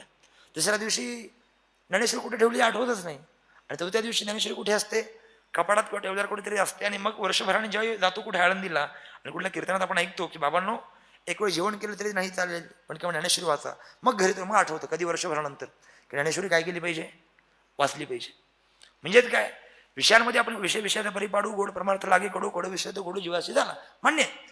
पण भगवंताची प्राप्ती करत असताना किंवा भगवंताकडे जात असताना किंवा एखाद्या विषयाकडे प्रवृत्त होत असताना आपण सहजासहजी जात नाही. मग काय लागतं, त्यावेळी धैर्य लागतं, मन निर्मळ लागतं. आता मी हा निर्णय घेतला आहे, मला अभ्यास करायचा आहे, मला पारायण करायचंच आहे, हे ज्यावेळी आपण निग्रहानं सांगतो, निग्रहानं ठरवतो, तुकोबाराय म्हणतात की अशीच माणसं हे तुमचे आमचे मित्र नाही आहेत, हे देवाचे मित्र आहेत, हे संतांचे मित्र आहेत. आणि मला असं वाटतं की लौकिकातले मित्र मिळवण्यापेक्षा देवासारखा जर मित्र मिळवला तर आयुष्यात काहीही कमी पडणार नाही. कौरव आणि पांडव यांच्यात काय फरक आहे? कौरवांना सांगितलं की तुला देव पाहिजे का शस्त्र, काय ते सगळे सेना पाहिजे. दुर्दैवाने त्यांनी सांगितलं सेना पाहिजे, आणि पांडव म्हटले मला काय पाहिजे, देव पाहिजे. ज्याच्याकडे देव आहे त्याला काय मिळालं आपल्या सगळ्यांना माहिती आहे, आणि ज्याने फक्त सेना मागितली त्याला काय मिळालं माहिती आहे. त्यामुळे आपण जर सगळे धैर्यवान आहोत आणि आपलं जर चित्त निर्मळ आहे तर काळजी करू नका. आपले सखे कोण आहेत, माऊली आहेत. सखा माझा ज्ञानेश्वर तुकोबाराय, आणि हे जर माझे सखे असतील तर मला कसल्या चिंता करण्याची गरज नाही. तुकाराम म्हणतात अभय उत्तरी संती केले दान, झाले समाधान चित्ती तेने, आता प्रेमरसेन घडे खंडन, द्यावे कृपादान नारायणा, आले जे उचित देहविभागासी, तिने पायापाशी उभे असो. तुका म्हणे करी पूजन वैखरी, बोबड्या उत्तरी गातो गीत. तुकोबराय म्हणतात की बाबांनो, जन्म मरणाला तुम्ही भिवू नका. एकदा संतांजवळ गेलात की त्यांनी अभयदान दिलं, आणि अभयदान कसलंय? अक्षय अभयदान आहे. ते साधं अभयदान नाही. संतांच्या चरणांजवळ गेल्यानंतर एकदा त्यांनी आपल्याला अभय दिलं तर चिंता करण्याचं कारण नाही, कारण की त्यांच्या अभयानं मनाचं समाधान होतं. तुकाराम म्हणतात की आता प्रेमनं घडे खंडन, द्यावे कृपादान नारायण. अरे देवा नारायणा, तू काय कर, माझ्या अंतःकरणामध्ये असणाऱ्या तुझ्या भक्तीचा कधीही नाश होणार नाही असं आश्वासन मला दे. लौकिकातलं मला काही नको आहे, पण तू मला फक्त तुझ्या कृपेच्या ओलाव्यामध्ये अखंड ओथंबून ठेव, दुसऱ्या कशाची गरज नाही. आले जे उचित देह विभागासी, तेने पायापाशी उभी असो. तुकाराम म्हणतात की माझ्या वाट्याला जे काही कर्तव्य आले की नाही देवा, ते कर्तव्य मी सदैव करतोय, आणि ते कर्तव्य केल्यामुळेच तुझ्या पायाजवळ उभ्या राहण्याकरता मी पात्र झालोय. अनेकांचं म्हणणं आहे की 24 तास देवाचं भजन केलं, कीर्तन केलं, पूजन केलं, मगच देव भेटेल. नाही, माऊलींची ओवी आहे की नाही, की माऊली असं म्हणतात की कर्मेश हो जावा. आपल्या वाट्याला जे काही विहित कर्म आलंय ते आपण प्रामाणिकपणे करणं, म्हणजे माझ्या अनुषंगानं देवाची पूजा करणं. आपण जर घरी कुटुंबाची जबाबदारी आहे आणि तुम्ही आळंदीत येऊन बसलात, घरी पत्नी आहे, मुलगी आहे, आईवडील आहे, आणि आता तुम्ही एकतर त्यात गोष्टीत पडलं नव्हतं पाहिजे, एकतर आधी संसारात पडलं नाही पाहिजे, आणि पडलं तर मग जबाबदारी घेतली पाहिजे. पण बऱ्याच अनेकांच्या मला शंका निर्माण होते की इतके साधू संत आहेत, आता मी आळंदीला गेलं पाहिजे, पंढरपूरला गेलं पाहिजे, एकीकडे कुटुंबाचा त्याग पण करावा लागेल. तुकोबाराय म्हणतात अशानं सांगणे माझं, आशोनी संसारी जीवे वेगू करी. तुम्ही तर एकदा ती गोष्ट स्वीकारली आहे तर बाबांनो, तुमच्या वाट्याला आलेलं विहित कर्म प्रामाणिकपणे करणं म्हणजे खऱ्या अर्थानं देवाच्या कृपेला आपण पात्र होणं. म्हणजेच काय? तुकोबाराय म्हणतात आले जे उचित देह विभागासी, त्याने पायापाशी उभे असो. आणि माझ्या वाट्याला आलेलं उत्तम काम मी योग्यतेने केल्यामुळे देवा मी तुझ्या चरणाजवळ उभा राहण्याच्या योग्यतेचा झालो. तुका म्हणे करी पूजन वैखरी, बोबड्या उत्तरी गातो गीत. तुकाराम म्हणतात की देवा, मी वैखरी वाणीनं तुमच्या गुणवर्णनाची पूजा करतोय आणि बोबड्या शब्दानं तुमचं नामगीत गातोय. आता तुकोबारायांचे शब्द म्हणजे काय? ते बोबडेत का हो? ती वाणी वैखरीने म्हणत असतील ते, पण एखादी गोष्ट आपल्याकडे असावी आणि असून सुद्धा आपण देवाच्या अनुषंगानं आपण काहीच नाही. म्हणजे तुकोबारायांचा एक अभंग आहे, ते असं म्हणतात की पायाची वाहन पायीवरी. आता आपण अर्थ काय घेतो त्याचा, की पायातली चप्पल आहे. आता भली भली भली भली माणसं अर्थ लावतात. कोणी काय म्हटलं की नाही, अहो महाराज हे करा, अहो नाही कशाचं काय, आमच्या आपली पायाची वाहन पायीवरी. ते तुकोबारायांनी म्हटलंय. ते तुकोबारायांची पायाची वाहन म्हणजे कुठली? ज्या अर्थी तुकोबाराय आपल्याला पायाची वाहन म्हणतात, ती पायाची वाहन कोणाची? तर ते माऊलींच्या पायाची वाहन पादुका असं म्हणतात एक. आणि त्यांना माहिती होतं की आज जरी लोकांनी आपल्याला त्रास दिला, काय कोणी शेण फेकलं, कोणी नावं ठेवली, कोणी गरम पाणी ओतलं, कोणी काय नानाविध त्रास दिला, पण तुकोबारांना माहिती होतं की पायाची वाहन पायी बरी, याचा अर्थ भविष्यामध्ये हेच साधक, त्यांची इच्छा नाही, त्यांची अपेक्षा नाही. पण तुकोबारांनी सांगितलं की नाही, आले जे उचित देह विभाग असे त्याने पायापाशी उभा असो. तुकोबारांनी काय केलं? परमार्थ केला, मान्य आहे. पण यासोबत तुकोबारांनी संसार देखील केला. आणि संसाराचा त्याग केला असं झालं का कधी? नाही. ठीक आहे, थोडंफार मागे 19-20 असेल, पण ते कुणामुळे झालं? ते आपल्या सगळ्यांच्या हिताकरता त्यांनी कुठे वह्या बुडवून टाकल्या, कुठे सावकारकी बुडवून टाकली. म्हणजे केवळ आणि केवळ लोकांचा एक विचार केल्यामुळं थोडंफार घराकडे दुर्लक्ष झालं असेल. पण ते तरी दुर्लक्ष झालं कसं म्हणावं? आपण जर घरी गेलो आणि महिनाभर पत्नीकडे लक्ष दिलं नाही आणि तिला घरी पैसे दिले नाहीत, तर ती आपल्याला शिवाय घालेल की नाही? आता ज्यांचं झालं त्यांनी उत्तर द्या. आता नाही केलं तरी शिवाय घालते, त्यात काही दुमत नाही माझं, आणि केलं तरी घालते, संसारात येतो, जाऊ द्या. पण जर तुकोबारायांचं जर संसारात लक्ष नसतं तर मला एक गोष्ट उत्तर द्या तुम्ही. आमच्या अवली माता या रोज तुकोबारायांना भाकरी घेऊन द्यायच्या. लोक सांगतात की त्या रागीट होत्या, अमकं होत्या, पण नाही. तुकोबारायांनी जेवढा परमार्थ उत्तम केला तेवढा त्यांनी संसार देखील उत्तम केला. तुकोबाराय म्हणतात की माझ्या देहामध्ये किंवा मला जे काही भोग मिळाले, जेव्हा जे काही कर्तव्य मिळालं देवा, ते मी प्रामाणिकपणे केलं, म्हणून तुझ्या पायाजवळ उभा राहिलो. आणि माझ्या वैखरी वाणीनं, तुकोबारायांचे शब्द म्हणजे काय? ते पंचम वेद आहेत. पण तुकोबाराय बघा आपल्याकडे कधी मोठे पण घेत नाही. मोठ्या लोकांचं हेच लक्षण चांगलं असतं.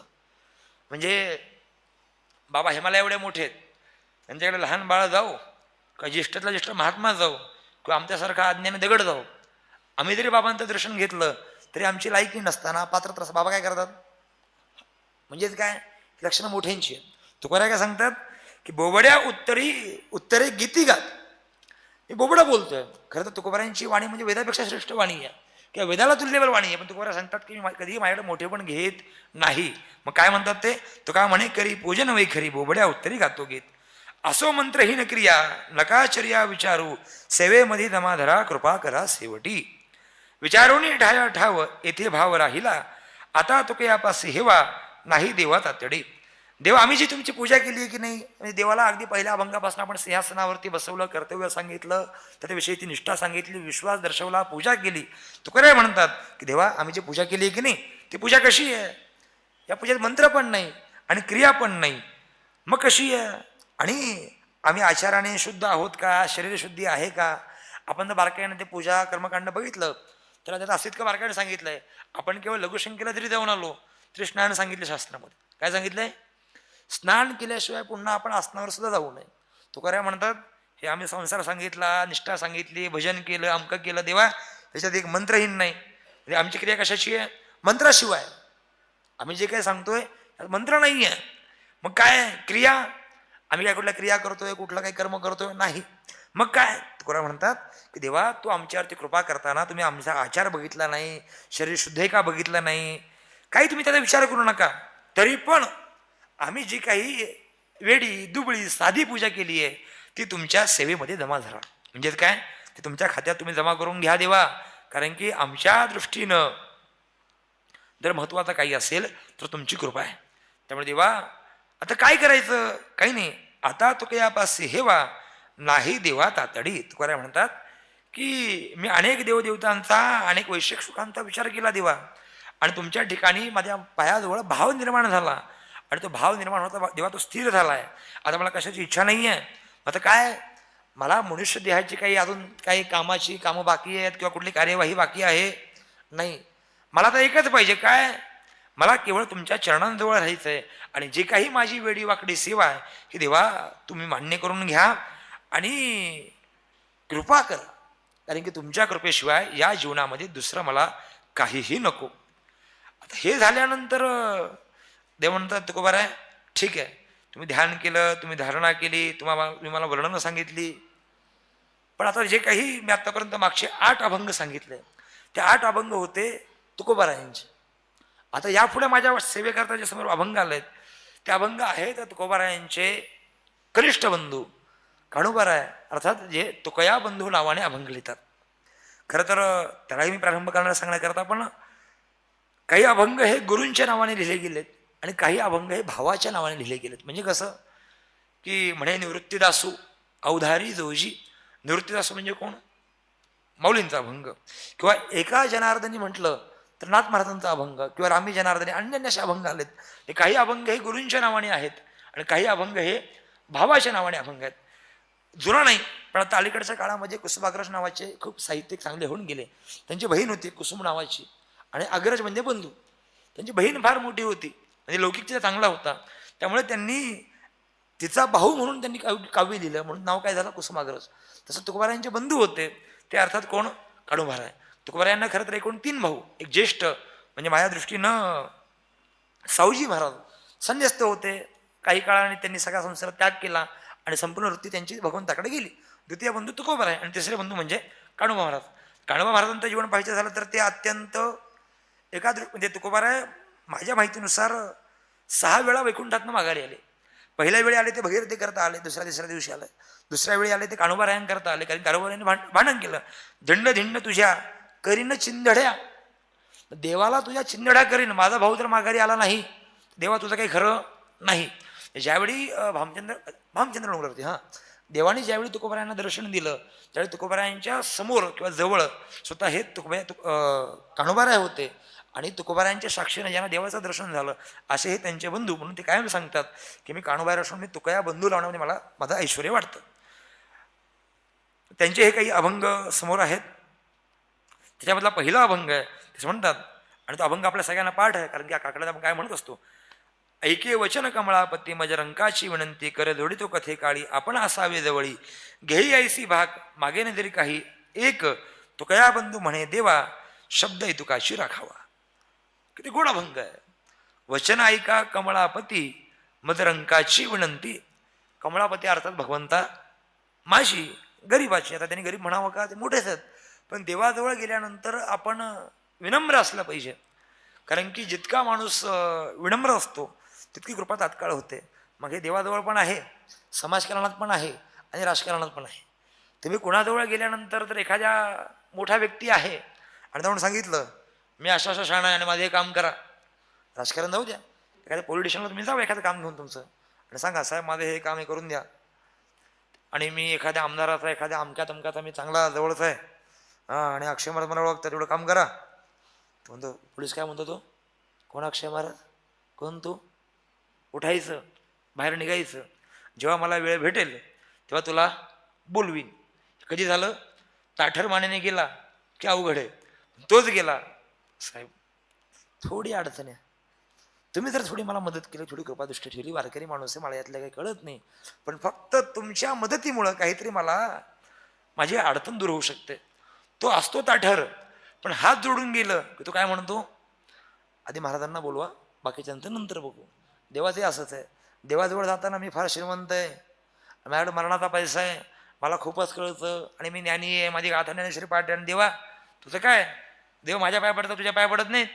देव म्हणतो थांब, तुझ्याकडे बघावं लागेल आता, हां लवकर बुद्धी भ्रष्ट होणार, हातपाय जाणार, डोळे जाणार, काहीतरी घोळच होणार. म्हणजेच काय तात्पर्य काय सांगण्याचा माझा, की संतांजवळ आणि देवाजवळ जाताना संतापाशी भाऊ असावी मर्यादा, त्या मर्यादेने गेलं पाहिजे. आता काणूबाराय मोठेच आहेत, म्हणजे काय म्हणतात, ऐके वचना कमळापती मज रंकाची विनंती, देवा मी गरीब आहे, माझी विनंती ऐक, कर जोडितो कथे काळी आपण असावे जवळी. देवा प्रार्थना करतो की माझ्या जवळ असा, मी कुठेही गेलो ते माझ्या सोबत असलं पाहिजे. घेई ऐसी भाग मागे न जरी अनिक, त्यात पाठभेद असा आहे, घेई घेई बाजी भाग जरी का मागे ना अनिक, दोन पाठभेद त्याच्यामध्ये. तो क्या बंधू म्हणे देवा शब्द इतुकाची राखावा. देवा मला एक वचन दे, शपथ घे तू की माझं एवढंच राख काय, की तू माझं कायम रक्षण कर, दुसरं मला काही नको. देव मागे असेल मागे पुढे उभा राहे सांभाळीत, आली आघात संसारातला असो किंवा परमार्थातला असो. देवा तुझी मला विनंती आहे. तू काय बंधू पुढे म्हणतात, आली ललिताची वेळ असा सावध सकळ, लाहो करा वेगी स्मरा, टाळी वाहून विश्वंभरा, झाली अवसान न सपडिता चरण, तो क्या बंधू म्हणे थोडे अवधी उरली आहे पुढे. आली ललिताची वेळ, ललित म्हणजे काय, तुकाराम म्हणतात की ललित याचा अर्थ होतो आपलं हे जीवन कार्यकाळ जे आहे किंवा जीवनाचा जो काय नाट्यपट आपला जो आहे शेवटचं, आपल्याला म्हणतो ना ललिताचं कीर्तन. वारकरी संप्रदायात काय आहे की मला माहित नाही, पण आरती संप्रदायामध्ये ललिताचं कीर्तन असणार, अर्धाची कीर्तन उत्सवाच्या शेवटी ते कीर्तन असताना म्हणतो ललित कीर्तन. महाराज म्हणतात की आली ललिताची वेळ असा सावध सकळ. आता हे जीवन संपणार आहे, शेवटचा काळ आला आहे, यात मात्र आता मी सावध असलं पाहिजे. लाहो करा वेगी स्मरा, लाहो म्हणजे काय, त्वरा करा, गती पकडा. कारण की आपण सगळे बसलोय, आज अध्ययन सुरू करीन, उद्या ज्ञानेश्वरी पाहीन, परवा गाथा बघीन, मग अभ्यास करीन, नाही. आयुष्यात शेवटचा क्षण आपला कसा असेल हे आपल्याला माहीत नाही.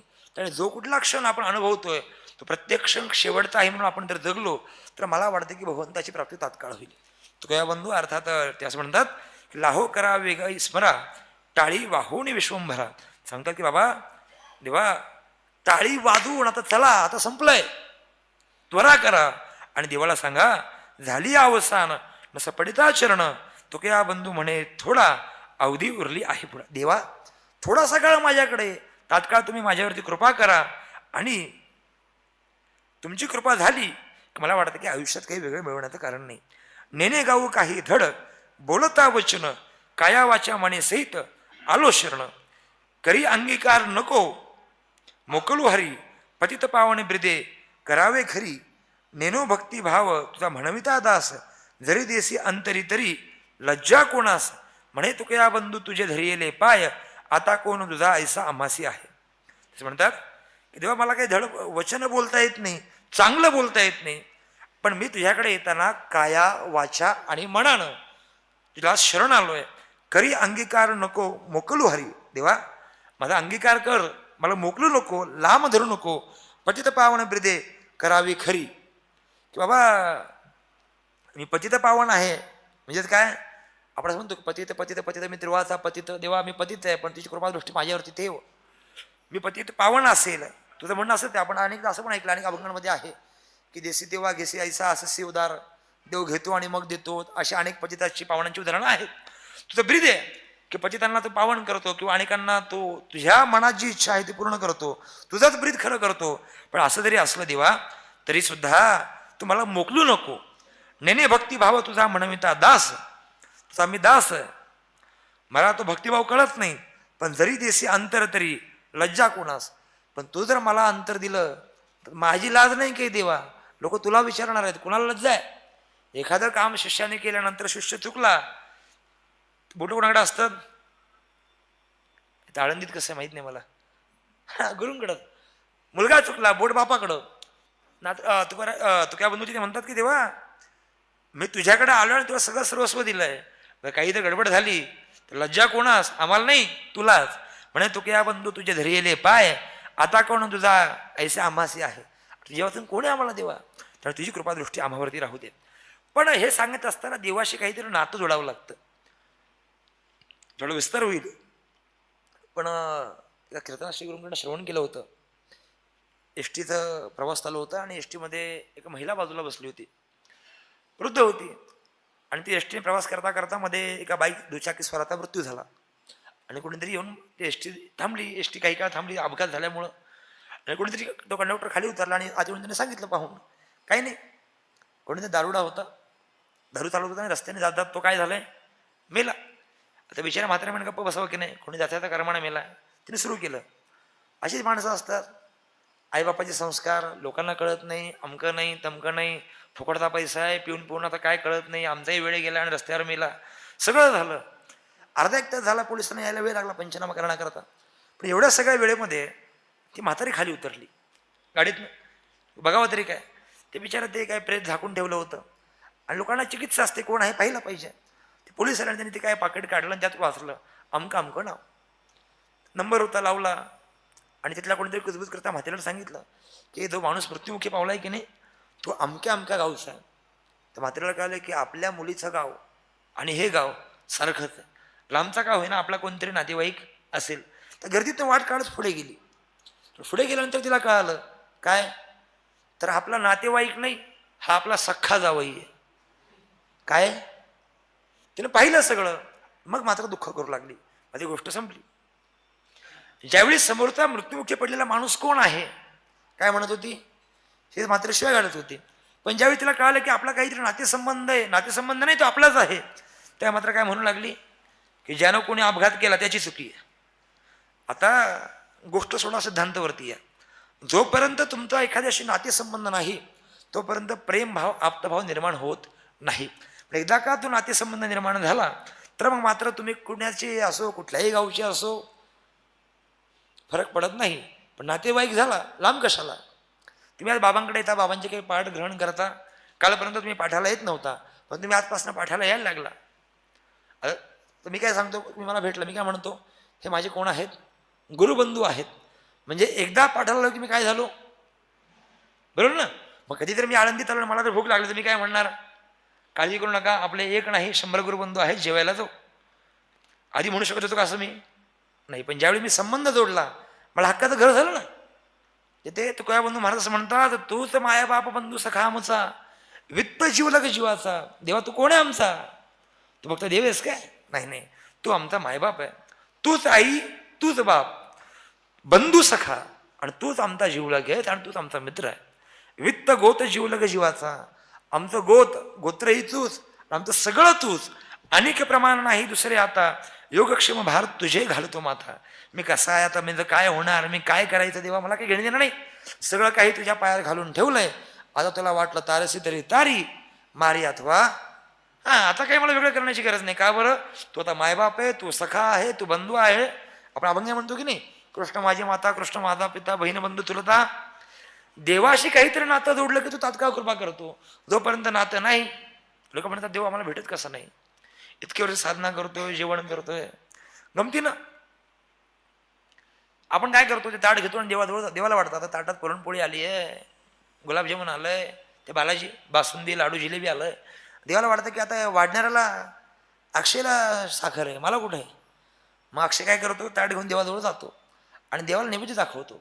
देवालाही वाटतं की काय माझा भक्त आज मला इतकं सगळे पकवान घेऊन आलाय आता तो आपल्या पुढे ठेवणार आणि तो गेला की आपण खायचं, असं कोण म्हणतं? ऐकताय ना? देव म्हणतो. तर आपण आपले एवढे हुशार, आपण ताट देवापुढे असं घेऊन जातो आणि देव त्यातला लाडू काढणार, थोडं आपण ताट माघारी घेऊन येतो. देवाला खाऊ वाटत नाही काय? शबरी मातेने जर देवाला बोरं खाऊ घातली असतील, याचा अर्थ काय? देव खातो का खात नाही? नामदेव यांनी जर देवाला खाऊ घातला असेल, याचा अर्थ काय? देव खातो की नाही? म्हणजे अगदी नाथ महाराज म्हटले असतील की देवा तू त्या स्वानात नाहीयेस, हे घे, कुठे कोरडी भाकरी घेऊन जातो, तू घेऊन जा. याचा अर्थ काय? देव खातो, पण देवाला खाऊ घालणारा अजून भेटलेला नाही. पण ते कधी घडतं? आपण जर देवाशी काही ऋणानुबंध जपला, जोडला, तर ते घडतं.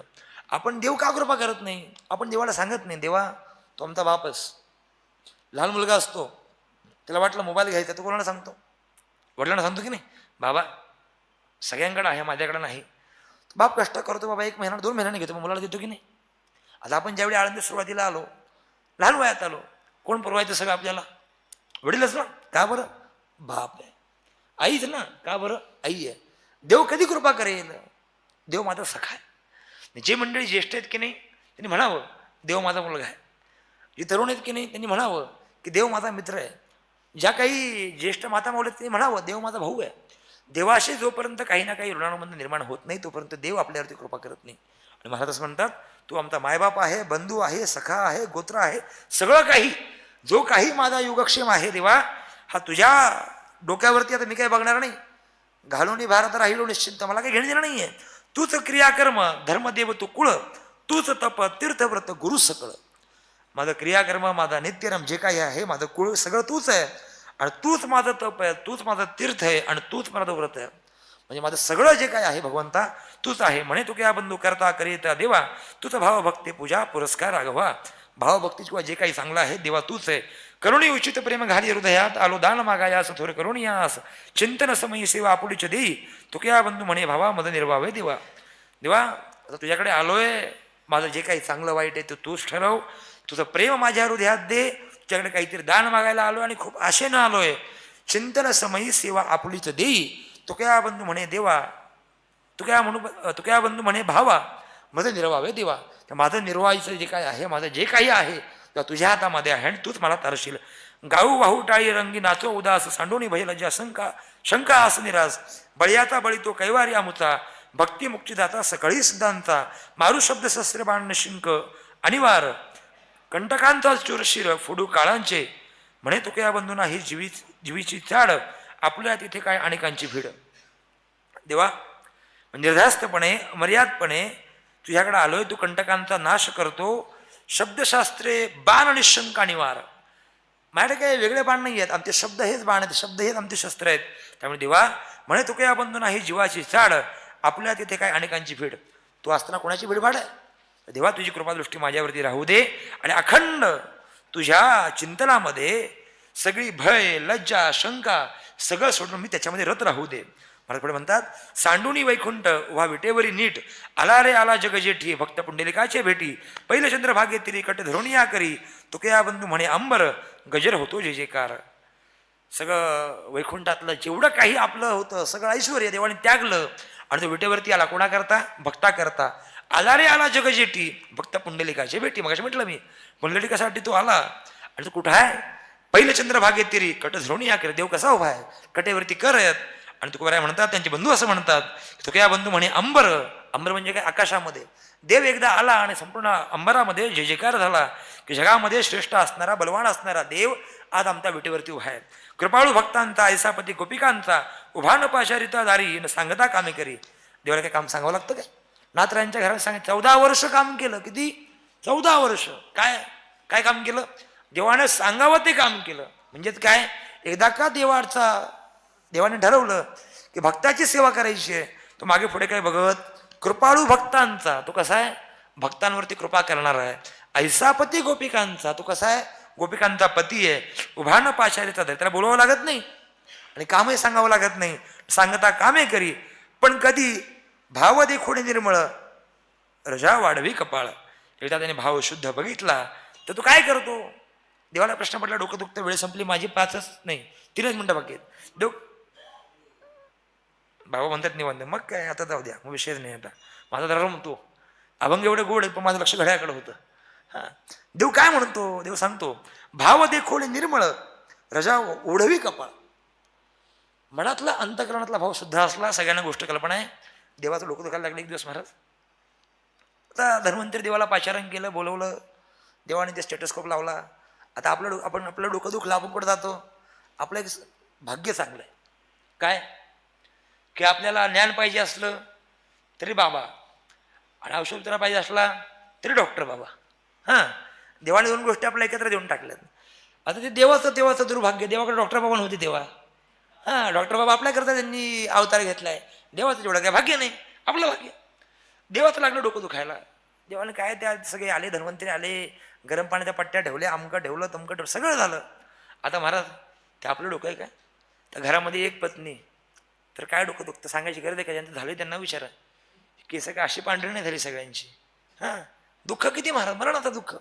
पण देवाकडे 16,108 भक्त, वर्ण राही रखमाबाई, आमकं तमकं ढिगभर काम महाराज. देवाचं दुःख दुखायला लागलं. धन्वंतरी आल्यानं विचारा, देवा काय काढा दिला, कुठल्या त्या चूर्ण दिले, अमकं दिलं, बरं व्हायचं नाव नाही. नारद महर्षी आले, देवा बरं नाही, तू आजारी असला, तुझं बरं वाटत नसलं की आमचं का भक्ताचं काय, आम्ही तुझ्या भरोश्यावरती. देव म्हणलं काळजी करू नको, एक काम करा. आता यांनी सगळे एक्सरे केले, MRI काढलं, सगळं झालं, काही सापडलेलं नाही. हां, असंच असतं ते.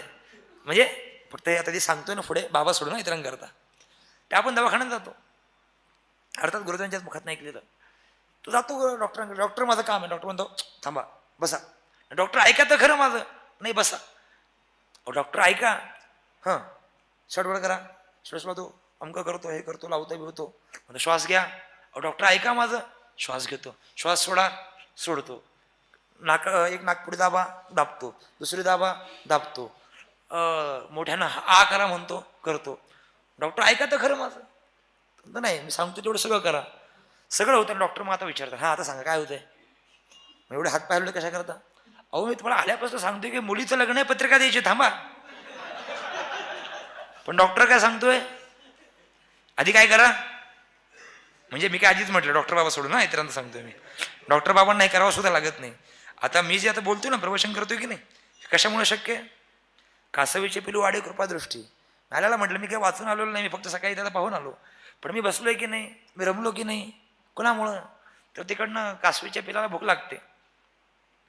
आईला दूध पाजता येत नाही, ती काय स्तनानं पदराखाली घेते दूध पाजत. ती काय करते, पिलाकडे फक्त बघते, बघून पिलू मोठं होतं.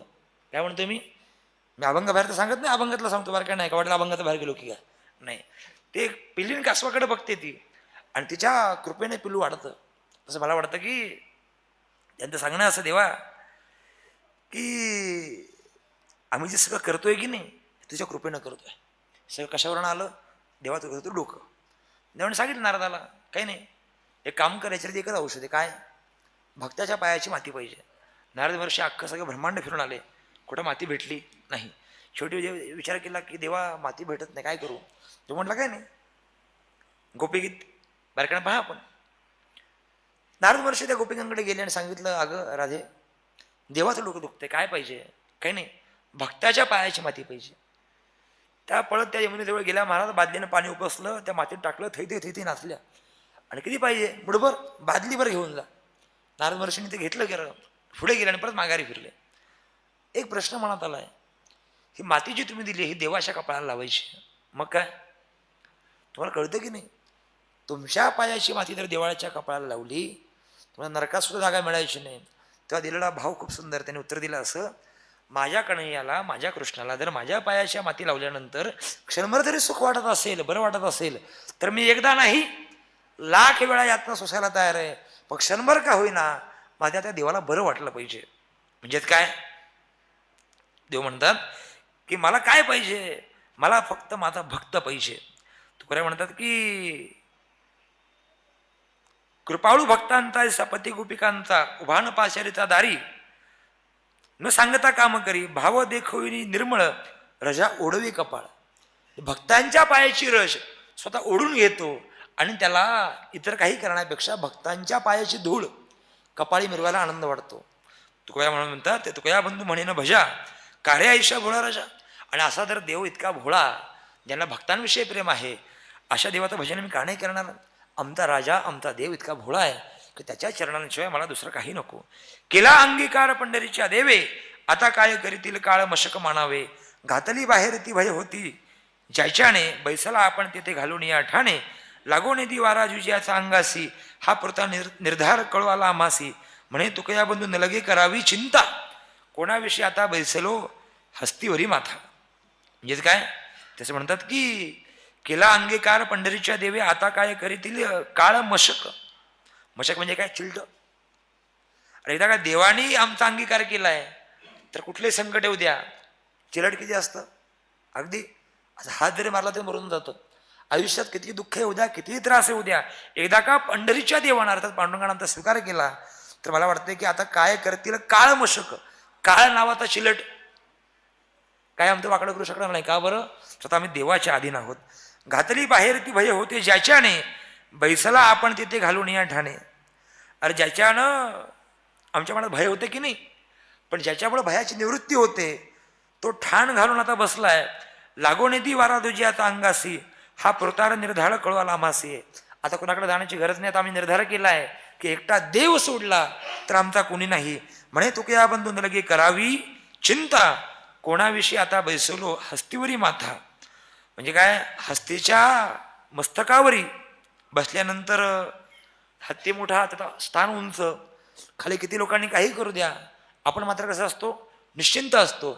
एकदा का देवाच्या चरणांचा आश्रय केला किंवा एकदा का त्या पंढरीच्या पांडुरंगाच्या चरणांचा आश्रय केला तर मग आपलं स्थान अढळ झालं. कोणीही आपल्याला हात लावू शकत नाही.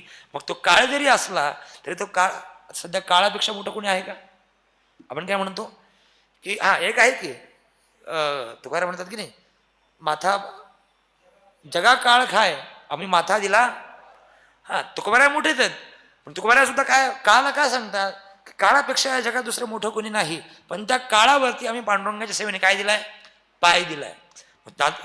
या ठिकाणी मला सांगतात की आता आम्हाला वेगळी कोणाची चिंता करण्याची गरज नाहीये, कारण की आमचा जो काही सगळा संगोपणाचा पालनाचा जो काही निर्धार आहे तो कोणी घेतलाय? तो देवाने घेतलाय. अगोचरी बोलिलो आज्ञेविन आगळे, परते आता संडावे कृपाळू राहुळे. जाईल रोकडा बोल न पसती आम्हा, तुझा तुझे म्हणविले पहा पुरुषोत्तमा. न भावा न वादवा न कळता अन्याय, न धरावे म्हणे भलता करी उपाय. म्हणे तुकया बंधू हीन म्हणून लाजसी, वारा लागो पाहत आहे उंच्या झाडासी. देवा आपल्या आज्ञेशिवाय माझा अगोचर बोलणं आहे, पण तरी सुद्धा तुम्ही कृपा आमच्यावरती करा. आणि आता न संडावे कृपाळू राहुळे. देवा तू आमच्यावरती कृपा ठेव, तुझी कृपा आमच्यावरती असली पाहिजे. जाईल रोकडा बोल न पसती आम्हा, तुझा तुझे म्हणविले पहा पुरुषोत्तमा. आणि आता इतरांचा नाही आहे, तुझा आहे. आणि जर तुझा जर मी आहे तर माझं जे काही आहे ह्याची जबाबदारी कोणाची? देवा पुरुषोत्तमा, तुझा तुझे म्हणविले पहा पुरुषोत्तमा. आता मला सांगण्याची गरज नाही, देवा तूच पाहून घे माझ्याकरता काय योग्य आणि काय अयोग्य आहे. न भावा न वादवा न कळता अन्याय, न धरावे म्हणी भलता कधी उपाय. देवा आता माझ्याविषयी काय उपाय करायचा आहे, काय माझं कल्याण करायचंय, क्षेम करायचंय, जे काही तुला वाटतंय ते देवा न धरावे म्हणी भलता करी उपाय. तो आता तुझ्या मंतकरणात मला साठवून घे, मी तुझा आहे आणि माझ्याकरता जे काही योग्य आहे ते निश्चित तू केलं पाहिजे. म्हणे तुकया बंधू हीन मी म्हणून लाजसी, वारा लागो पाहत आहे उंच्या झाडासी. देवा मी हीनच आहे, पण तुझ्या कृपेनं तुझ्या योगदानानं जे काही जीवनात योग्य आहे, जे काही चांगलं आहे ते निश्चित तुझ्या कृपेनेच मला मिळेल. आणि तुकाराम महाराज म्हणतात की बाबा देवा जे काही मला मिळालं त्यात त्यांनी तुकया बंधू म्हटलंय. त्या प्रत्येक अभंगामध्ये ते देवाला सांगतात की देवा मी माझं सांगत नाही आहे, हे लक्षात घे तू. तुकया बंधू म्हणजे तुकाराम महाराजांचा बंधू असणारा त्यांचा भाऊ, ज्यांच्यावरती तू पूर्ण कृपा केली. तुला म्हटलं नातेसंबंध संबंध असले की देव लगेच कृपा करतो.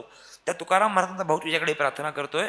सांगणं एवढंच आहे की तुकोबारायांचे हे जे काही माझ्याकडे 8 दशार्थ 18 अभंग बाबांच्या कृपेने चिंतना करता आले, त्याचा सरळ भावार्थ केवळ सांगू शकलो मी.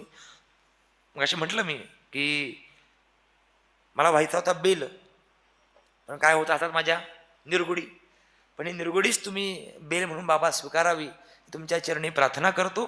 आणि एक गोष्ट फक्त जाता सांगून जातो की आपण जसं सांगतो की भगवंताची षडगुण ऐश्वर्य संपन्न 6 लक्षणं आहेत. म्हणजे अगदी त्याच्यामध्ये सांगायचं झालं तर एक ईश्वरत्व आहे, धर्म आहे, यश आहे, श्री आहे आणि वैराग्य आहे आणि ज्ञान, अशी भगवंताची जी 6 सांगितलेत की नाही गुणधर्म.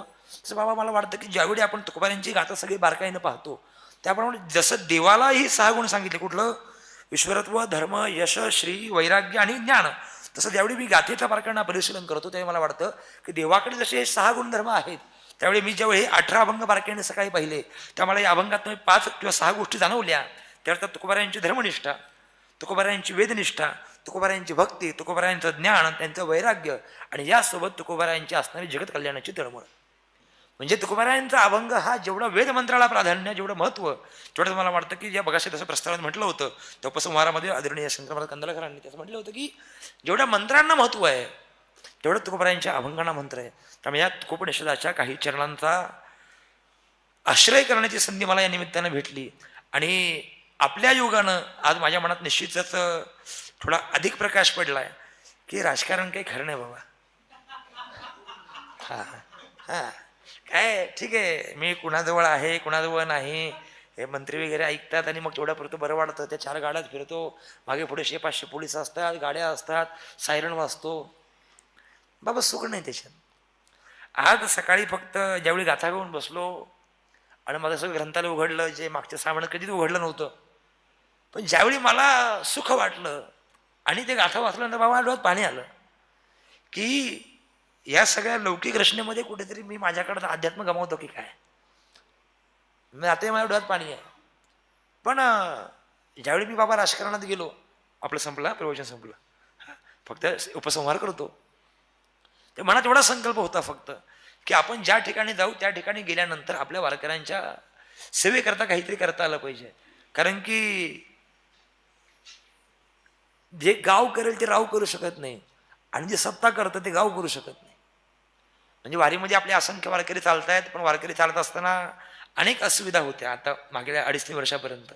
पण ज्यावेळी मी हा राजाश्रय केला ते मला बाबा जाणवलं की ठीक आहे, थोडंसं माझी थोडीफार माझी कीर्तनं कमी होतील, थोडाफार अभ्यास कमी होईल, थोडा गाथेपासून लांब जाईल, पण आपण म्हणतो की नाही की समष्टीच्या कल्याणाकरता एक गेला तरी हरकत नाही किंवा एका बीजा केल्यानं असं मग भोगीले कणीस. आज एकनाथ शिंदेंना कुठे पाहिजे तिथे मी बोटाला धरून घेऊन जातो. काल पण ते पंढरपूरला वारीला आले, त्यांना हात धरला आणि त्यांना मी मठात घेऊन गेलो गुंडा महाराजांच्या. त्यांना सांगितलं त्या संतांच्या पाया पडा, तुम्ही नेहमी हे पुढारी इकडे आले तिकडे आले, तुमच्या आयुष्यात तुमचं कल्याण करायचं असेल तर तुम्हाला संतांच्या चरणातून नतमस्तक व्हावं लागेल. आणि सुदैवानं काल त्यांनी किमान तेव्हा म्हटलं मी 10 मिनिटात येतो आणि ते 1.5 तास श्री चैतन्य महाराजांच्या चरणांपासून हल्ले नाहीत.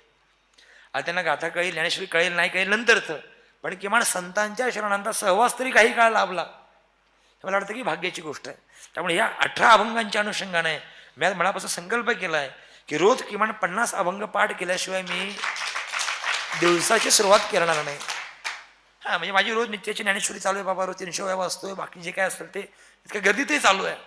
पण हे अभंग पाहत असताना मला असं जाणवलं की मला काही संदर्भ काढायचे होते, मला काही रुचा पाहिजे होत्या किंवा बाकीची काही प्रमाण मला पाहिजे होती.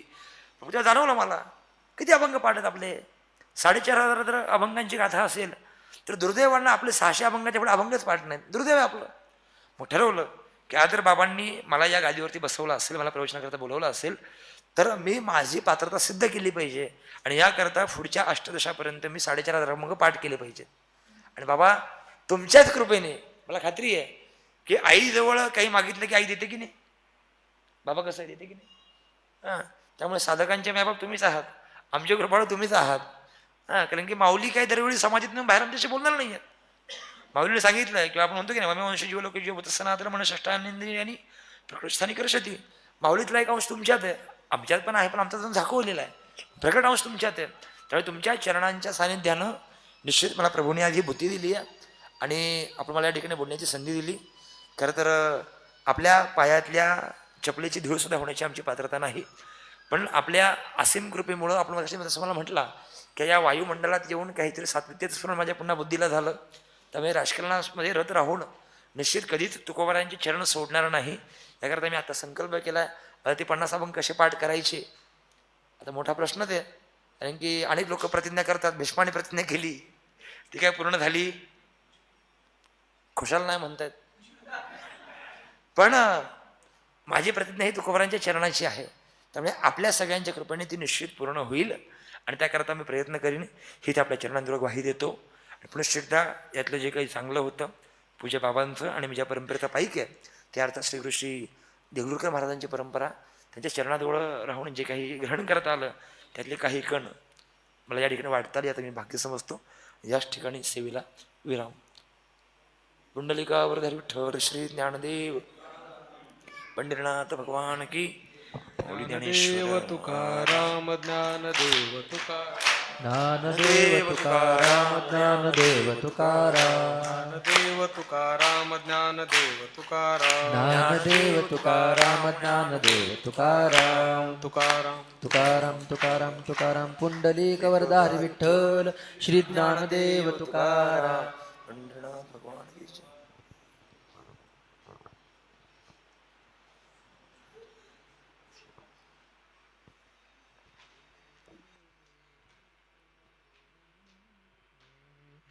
माझे ऐकावी विनंती, माझे ऐकावी विनंती. ऐकावी विनंती, माझी ऐकावी विनंती. ज्ञानदेवा श्रेष्ठ मूर्ती, ज्ञानदेवा श्रेष्ठ मूर्ती. ज्ञानदेवा श्रेष्ठ मूर्ती.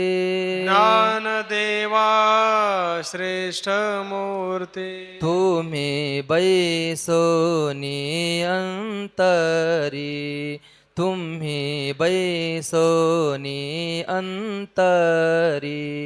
तुम्ही बैसोनी अंतरी, तुम्ही बैसोनी अंतरी.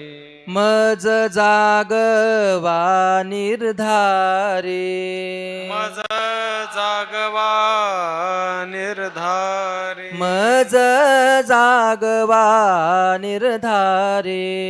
मज जागवा निर्धारी. तुम्ही बैसोनी अंतरी, तुम्ही बैसोनी अंतरी.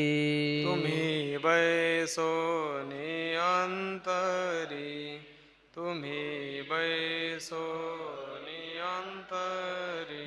तुम्ही सत्ताधारी,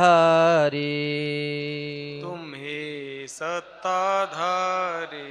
प्रपंच करावा बोहरी, प्रपंच करावा बोहरी. प्रपंच करावा बोहरी. प्रपंच करावा बोहरी. तुम्ही बैसोनी अंतरी, तुम्ही बैसोनी अंतरी. तुम्ही बैसोनी अंतरी, तुम्ही बैसोनी अंतरी. मज जागवा निर्धारी, मज जागवा निर्धारी. मज जागवा निर्धारी. मज जागवा निर्धारी. तुम्ही बैसोनी अंतरी, तुम्ही बैसोनी अंतरी. तुम्ही बैसोनी अंतरी, तुम्ही बैसोनी अंतरी. श्रेष्ठा ज्ञानदेवा, श्रेष्ठा ज्ञानदेवा. श्रेष्ठा ज्ञानदेवा, श्रेष्ठा ज्ञानदेवा. एका जनार्दनी आठवा, एका जनार्दनी आठवा. एका जनार्दनी आठवा एका जनार्दनी आठवा तुम्ही बैसोनी अंतरी तुम्ही बैसोनी अंतरी तुम्ही बैसोनी अंतरे तुम्ही बैसोनी अंतरे मज जागवा निर्धारी मज जागवा निर्धारी मज जागवा निर्धारी मज जागवा निर्धारी तुम्ही बैसोनी अंतरी तुम्ही बैसोनी अंतरी तुम्ही बैसोनी अंतरे